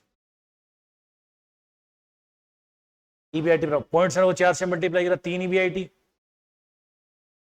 और 21 को 4 से मल्टीप्लाई किया 84 लाख। अब जादू करेंगे, 3 EBIT प्लस का इधर है, इधर किसका जाएगा माइनस का, तो माइनस का 0.75 EBIT बराबर 84 लाख, तो EBIT बराबर 84 लाख डिवाइड बाई 0.75, बस खत्म बात।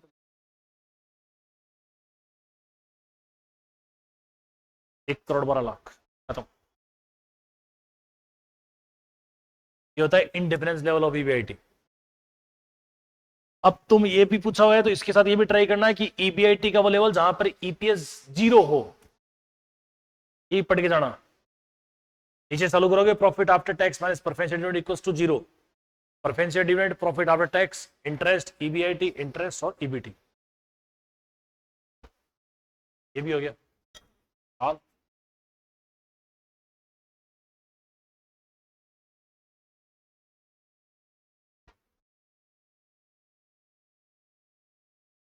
और देख ले, ये तो ले टाइम वैल्यू अपनी पड़ गया इंदु, कौन किसने कहा था मैं टाइम वैल्यू अपनी पड़ गया हूं? ये ले क्वेश्चन ले 5 मार्क्स का ले, तू भी क्या याद रखेगी, चिल कर। देख पढ़, Rita wants to invest her saving in certain annuity plan, annuity का क्वेश्चन है, amount to be invested 2 lakh रुपया per annum for the next 5 साल के लिए, मतलब फ्यूचर वैल्यू पूछी है। अब एन्युटी में फ्यूचर वैल्यू का फॉर्मूला क्या होता है? होता तो है लेकिन क्या होता है हमें कोई आइडिया नहीं है, A इंटू 1 प्लस आर की power n minus 1 upon R, ये होता है ना। तो देख A कितना जमा कराया तुमने 2 लाख, 1 प्लस आर कितना है 0.10, कितने साल के लिए 5 साल के लिए, माइनस 1 और अपॉन 0.15 0.10। अब सोल्व कैसे करोगे, 1 प्लस 0.10, 1 प्लस 0.10 हो गया 1.1, पावर 5 बार है तो इंटू 1 बार इक्वल टू 4 बार, 1 2 3 4 5, माइनस 1 कर दिया, माइनस 1 इंटू 2 लाख और डिवाइड 0.10, चलो 12 21 0 20,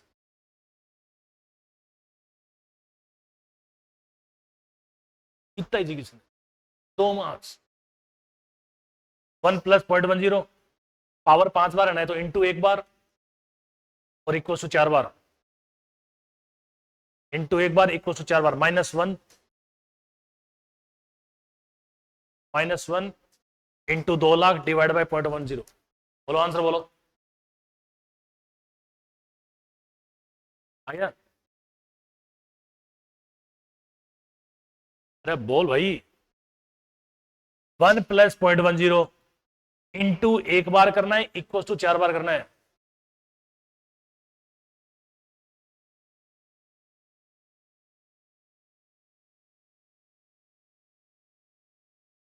इंटू 1 बार और इक्वल टू कितनी बार? 4 बार।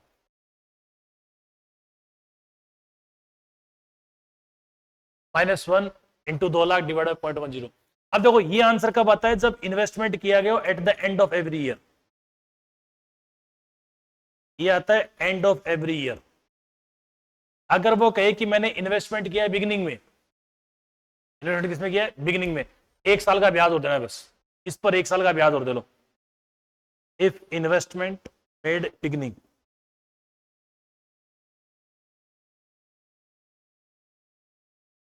मतलब 12, 21, 0, 20 आया था ना, उसमें 10% ब्याज और दे दे,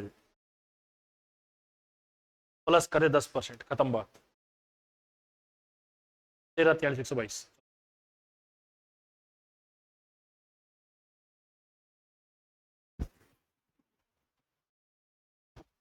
13, 43 हो गया। अब पूछता हूं, अपन जो बेसिक फॉर्मूला होता है ना, वो होता है अपन हर साल एंड में इन्वेस्ट करते हैं। और अगर ये कहीं ना, मैं तो इन्वेस्टमेंट करूंगा साल के शुरू में ही, तो साल के शुरू में करें मतलब इस साल का ब्याज नहीं मिलेगा, 1 साल का एक्स्ट्रा ब्याज मिलेगा। तो जो भी आंसर आया था ना, उसमें 10% ब्याज और जोड़ दे, अगर बिगनिंग में कराओ तो। बस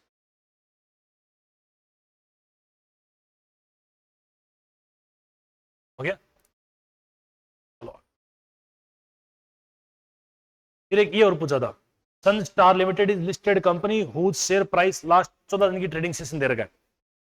इससे कैलकुलेट रिलेटिव स्ट्रेंथ इंडेक्स करना है। देखो रिलेटिव स्ट्रेंथ इंडेक्स अगर पूछे ना, ये तो मतलब ये प्रैक्टिकल लाइफ का क्वेश्चन नहीं है, शेयर मार्केट में जो काम करते हैं उनके क्वेश्चन नहीं।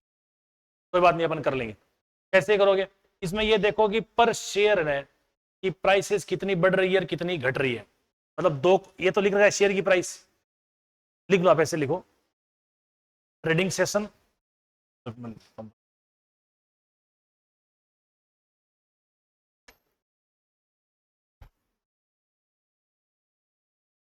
ऐसे लिख लो, ये लो,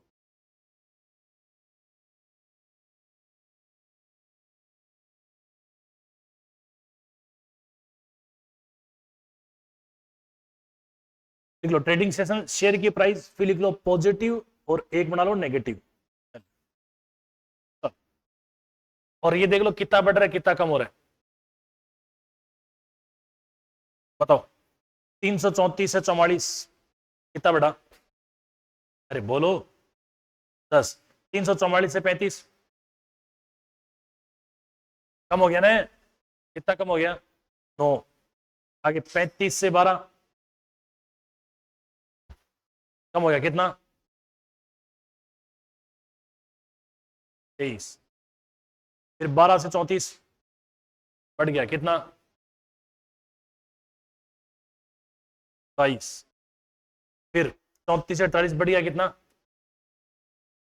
14। फिर 48 से 14 34 गिर गया। फिर 14 से 9 गिर गया, 9 से 16 7, 16 से 39 बढ़ गया 23।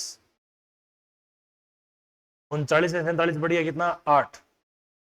47 से 17 गिर गया कितना? 30। 17 से 33 बढ़ गया कितना? 16। और 33 से 39 बढ़ गया कितना? 7। अब देख ले, अब इन सबको जोड़ दे और जोड़ के एवरेज निकाल ले। 3 3 6 2 8 जोड़ ले इन सबको, कितना प्लस पॉजिटिव कितना रहा? 10 plus 22 plus 14 plus 7 plus 23 plus 8 plus 16 plus 7 कितना रहता है? 107 टोटल रेंज सबका।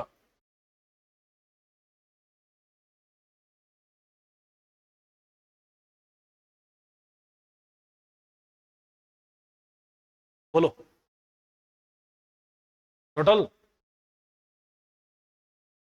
अरे बोलो। 107 माइनस का और जोड़ो, 23 9 34 5 30, 23 9 30 कितना? 101। अब रिलेटिव स्ट्रेंथ का फॉर्मूला होता है कि गेन को डिवाइड कर दो लॉस से।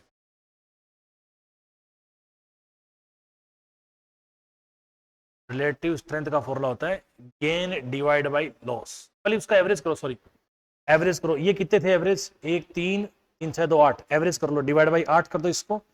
और ये कितने थे? 2 2 4 1 5, इसको डिवाइड कर दो 5 से। 5 ही है ना?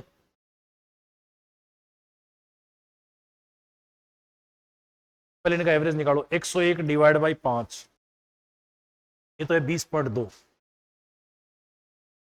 तो 107 डिवाइड बाई 8,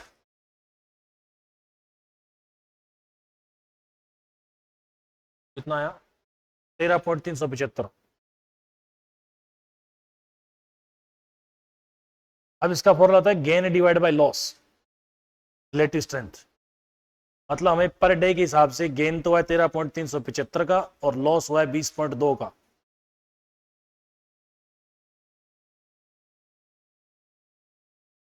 दो 0.662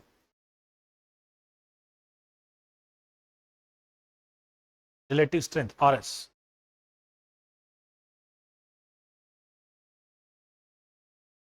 अब रिलेटिव स्ट्रेंथ इंडेक्स पूछिए ना, तो लिखो RSI, relative strength index. Formula याद रख लेना बस।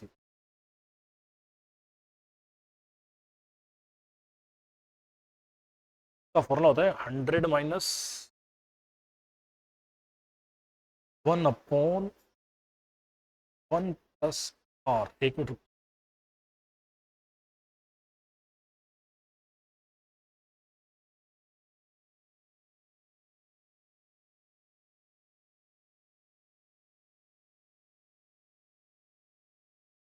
100/1 प्लस आर एस,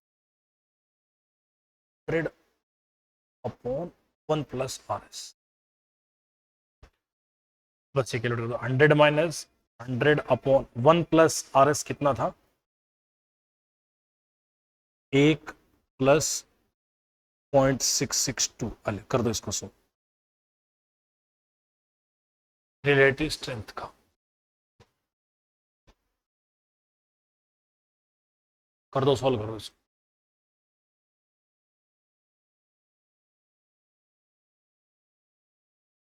100 को पहले डिवाइड कर दो 1.662 से। 100 डिवाइड बाई 1.662, और जो भी आंसर है उसको माइनस कर दो कितने में से? 100 में से। 39.83, उसको 100 में से माइनस कर दे। 39.8। अब एक क्वेश्चन बचा है कैपिटल वेस्टिंग का, और अपने पास टाइम है 1.5 घंटा, आराम से सॉल्व करो।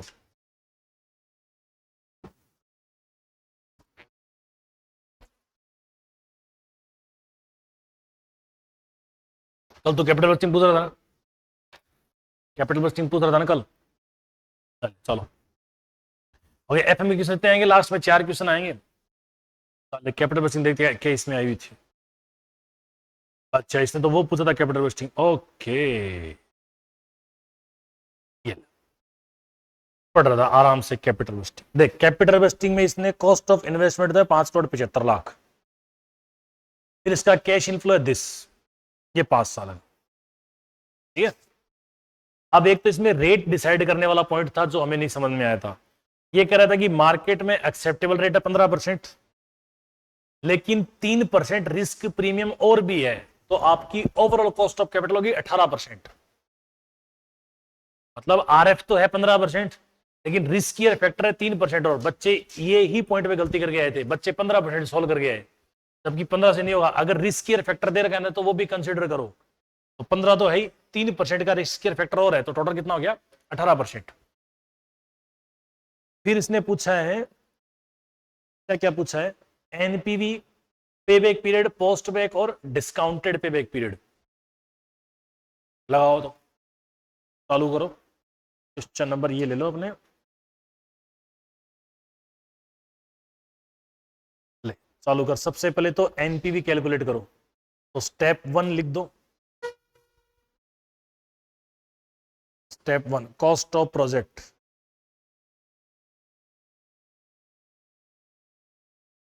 5,75,00,000 हो गया। स्टेप 2 कैश इनफ्लो एंड उसकी क्या फाइंड आउट करना, प्रेजेंट वैल्यू। आपकी इच्छा तो ऐसे लिख लो चाहिए, 1 2 3 4 5, 1 2 3 4 और 5। कैश इनफ्लो लिख लो 1,75,00,000, 1,95,00,000,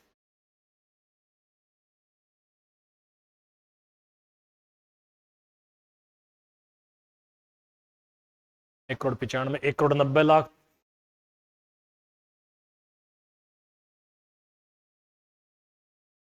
2,85 और 2,40।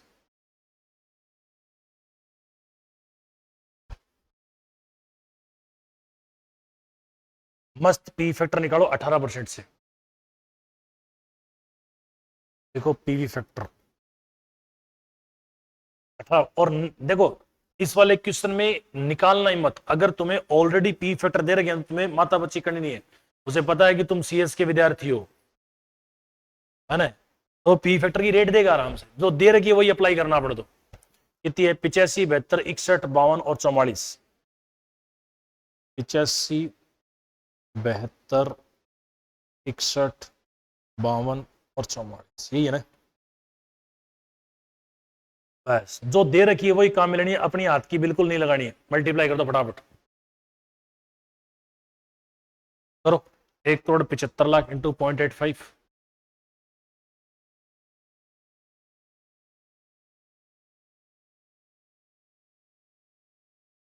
1,48,75,000 पक्का। अगला बोलो,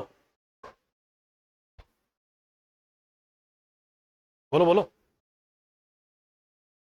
1,40,40,40,000, अगला बोलो।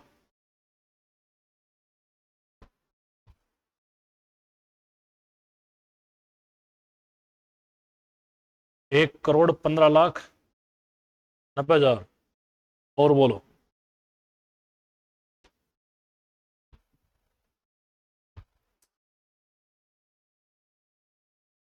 1,48,30,000, और बोल दे। 20,000 है या 30,000 है? 20, सॉरी, ये 20,000 ले, और बोल दे।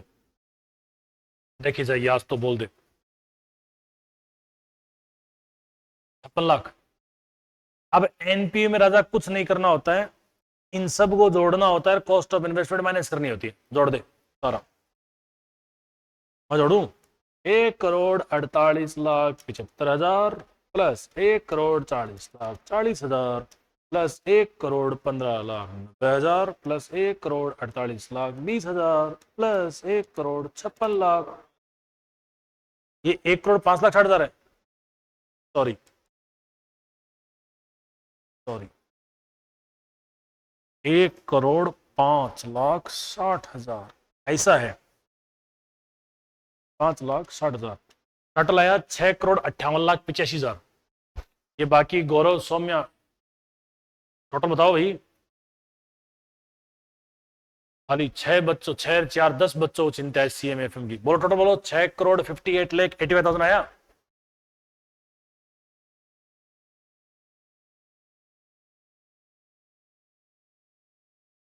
आया।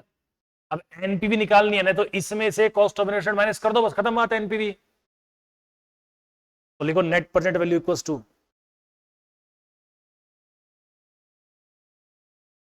Cost of investment,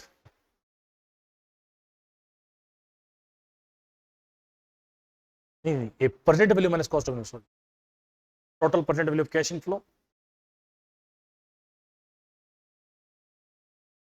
total present value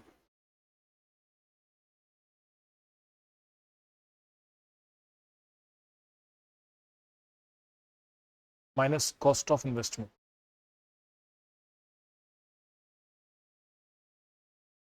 बोलो टोटल परसेंट वैल्यू कितनी, 6,58,85,000 और माइनस पैसा कितना लगा था, 5,75,00,000।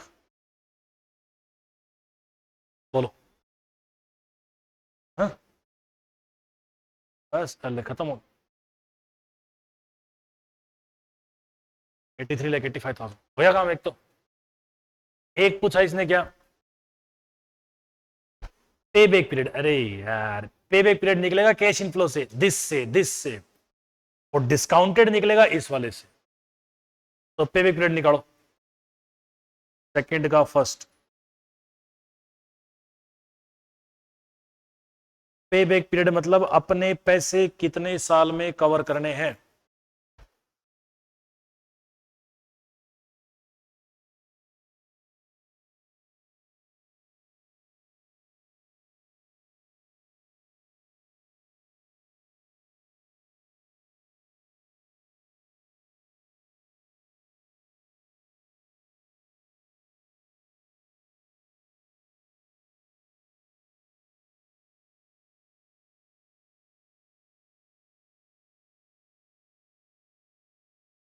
तो पे बैक पीरियड देखो फटाफट करो, 1 2 3 जोड़ते जाओ इनको, कितने साल में हो गए, पहला साल, दूसरा साल, तीसरा साल में कितने रुपए हो गए अपने पास, 3 साल देख कितने हो गए, 175 प्लस 195 प्लस 190, ये हो गया 560। बस 3 साल में पैसा कितना कवर हो गया, 5 साल अप टू 3 ईयर, 5,60,00,000। अब बताओ फोर्थ ईयर में कितना चाहिए, अपना इन्वेस्टमेंट 575 जो है तो कितना चाहिए, 15,00,000 investment divide by fourth year में कैश इनफ्लो है कितना, 2,85,00,000 कर दो डिवाइड, 15,00,000 डिवाइड बाई 2,85,00,000 आया 0.05, तो मतलब 3.05 ईयर।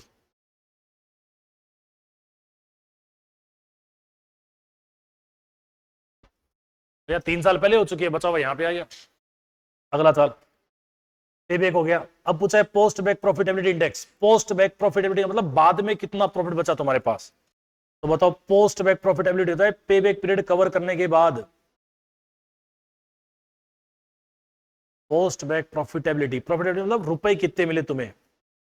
तो टोटल इन्वेस्टमेंट में से माइनस कर दे, टोटल कैश इनफ्लो में से माइनस कर दे इन्वेस्टमेंट, तुम्हारा आ जाएगा पोस्ट बैक प्रॉफिटेबिलिटी। बता तो कुल कितना कमाया तुमने, 175 प्लस 195 प्लस 190 प्लस 285 और प्लस 240, तुमने कुल कमाया 10,85,00,000। और इसमें से तुम्हारा पैसा कितना लग गया, 5,75,00,000 तो लग ही गया। ये आएगी तुम्हारी पोस्ट बैक प्रॉफिटेबिलिटी माइनस 575, 5,10,00,000। अगर इंडेक्स जब भी पूछे ना, इंडेक्स को डिवाइड कर देना कॉस्ट ऑफ इन्वेस्टमेंट्स, खत्म। जब भी इंडेक्स पूछे डिवाइड कर देना कॉस्ट ऑफ इन्वेस्टमेंट से। प्रॉफिटेबिलिटी पूछे आंसर है 5,10,00,000, इंडेक्स पूछे तो डिवाइड कर दे 575, चलो 0.88।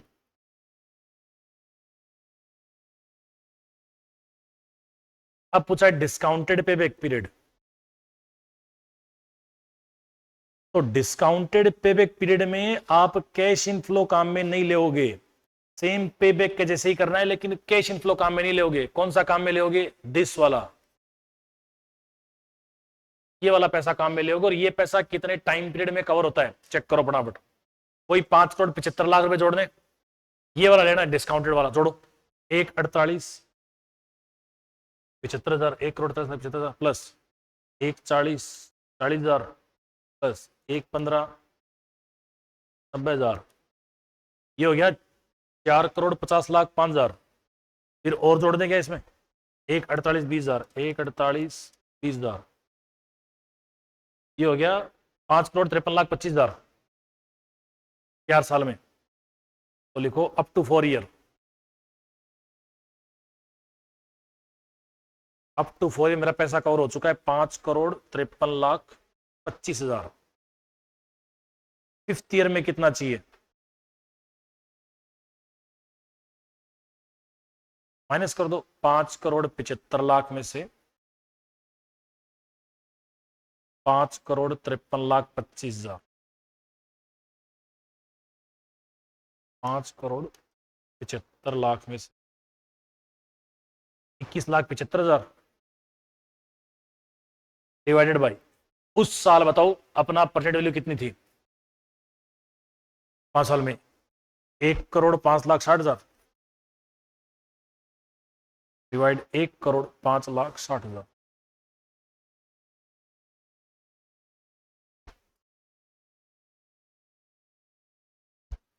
क्या 0.20, तो तुम्हें कितने साल लगे, 4.20 साल। बस अब लास्ट एंड फाइनल पॉइंट बचा है इसके अंदर।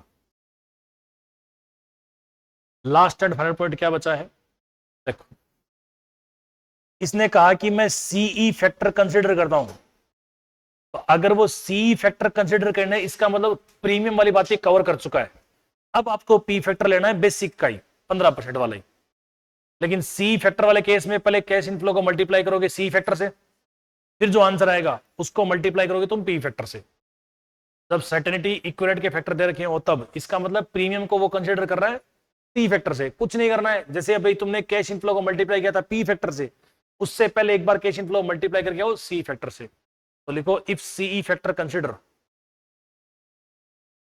अलग कर लो चाहिए आपने, तो पी पॉइंट है इसमें, इफ सीई फैक्टर कंसीडर,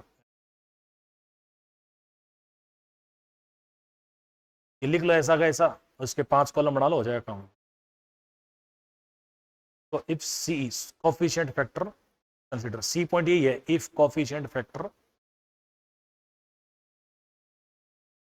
फटाफट कंसीडर।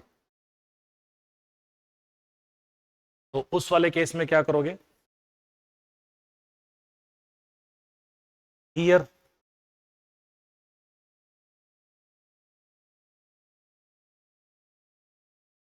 कैश इनफ्लो,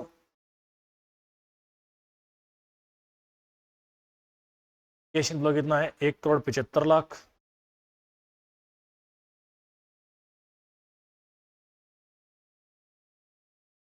एक करोड़ 95 लाख,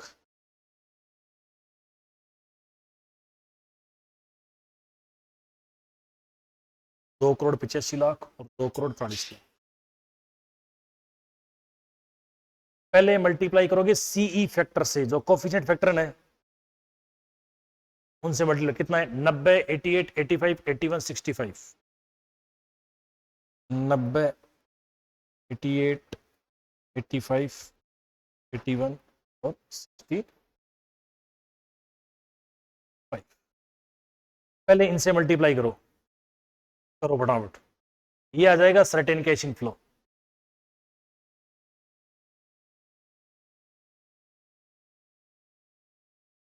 करो 1,75,00,000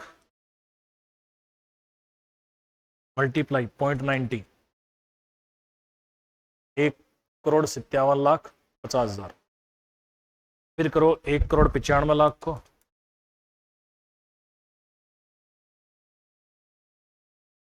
एक करोड़ 71,00,000। फिर करो 1,90,00,000 को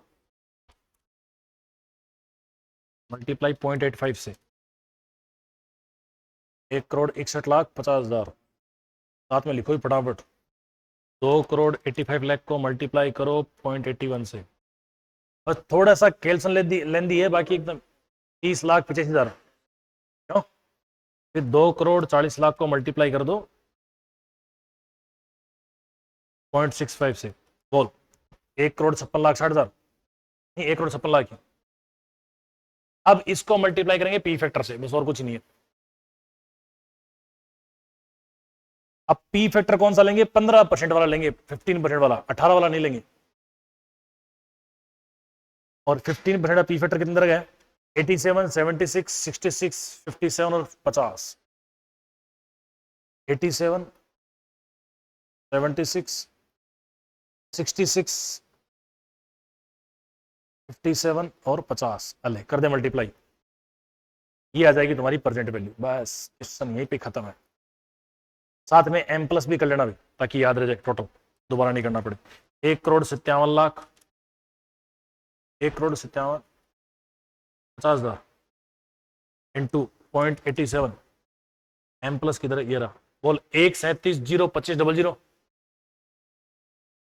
1,37,025,00, 1,71,60,000 इंटू 0.76 एम प्लस 1,30,41,600,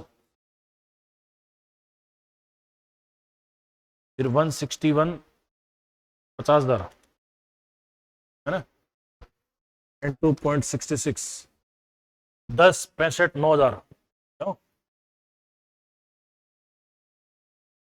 फिर 230 85,000 2,30,85,000 इंटू 0.57, ये बोलो 131,58,450 450, फिर 1,56,00,000 इंटू 0.50 एम प्लस, ये 78 लाख। टोटल बोल दे फटाफट, MRC 5,83,61,550।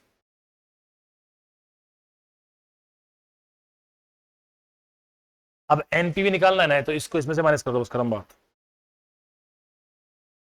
Net present value equals to total present value 5,83,61,550 minus 5,75,00,000,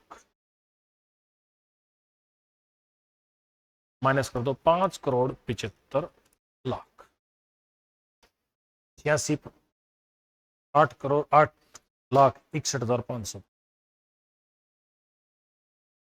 ये आपका CMA-FM का पेपर कंप्लीट है,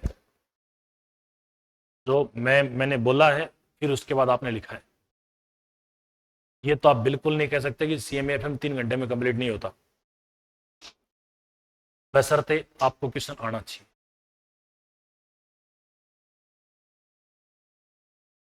अब तुम चाहो तो तुम्हारे पेपर से पहले तुम रिकॉल कर लो, एक दिन और लगा लेंगे अपन, एक पेपर और सॉल्व कर लेंगे, है ना। अगर तुम्हें इससे कुछ पॉजिटिव इंपैक्ट मिला है कि हाँ सर चीजें रिकॉल हो रही है, मैं कनेक्ट कर पा रही हूँ, या घर जाके एक बार ये वीडियो दोबारा देख लेना 2 की स्पीड में, 5 की स्पीड में, ताकि तुम चीजें कर पाओ। और अगर तुम्हें एग्जाम से पहले भी अगर ऐसा चाहिए कि हाँ सर एक दिन और करवा दो ताकि एक पेपर और सोल्व हो जाए, मेरी चीजें याद अपन कर देंगे। इतने घंटे का सोल्व है, और अगर तुम इसको खुद से सोल्व करो तो 1.25 घंटे में आराम से हो जाएगा पेपर। आ रहा है समझ में? बात है फॉर्मूले याद रहे, एंट्री याद रहे, फॉर्मेट याद रहे, पड़ जाएगा। अगला वाला ऐसा ले लेंगे जिसमें शेयर कैपिटल का पोर्शन ज्यादा हो, शेयर कैपिटल डिबेंचर, इसमें रेशियो का इन सब का पोर्शन ज्यादा था, अगले वाले में शेयर कैपिटल का डिबेंचर का इन सब का पोर्शन ज्यादा, वो ले लेंगे, खत्म बात। क्यों बोलो भी, आपके कुछ फायदेमंद रहा है? हेलो, कुछ फायदेमंद नहीं रहा सर, पता नहीं क्या करवाया आपने, आपने बोला है हमने छापा है। तो मैं तब बाकी बच्चों को भी क्लास में कह रहा था, ये बाकी जो आपके फ्रेंड्स हैं जिन्होंने क्लास नहीं ली अभी, उनको बोलना कि एक बार ये वीडियो देख तो लेना कम से कम, है ना। क्योंकि तुम एक साथ, मुझे पता है 3 घंटे बैठ के CMA नहीं पढ़ सकते, और अगर पढ़ोगे भी तो 3 घंटे में 2 ही क्वेश्चन सोल्व करोगे। इतने सारे क्वेश्चन 3 घंटे में तुमसे नहीं होते सोल्व, मुझे पता है। ऐसे क्वेश्चन अगर 1-2 क्लास लग जाए तो रिकॉल हो जाएगा एकदम बराबर, और निकल जाएगा CMA-FM का। चलो मिलते हैं आप लोगों से दोबारा, एक और जरूरत पड़ी तो एक और निपटा देंगे।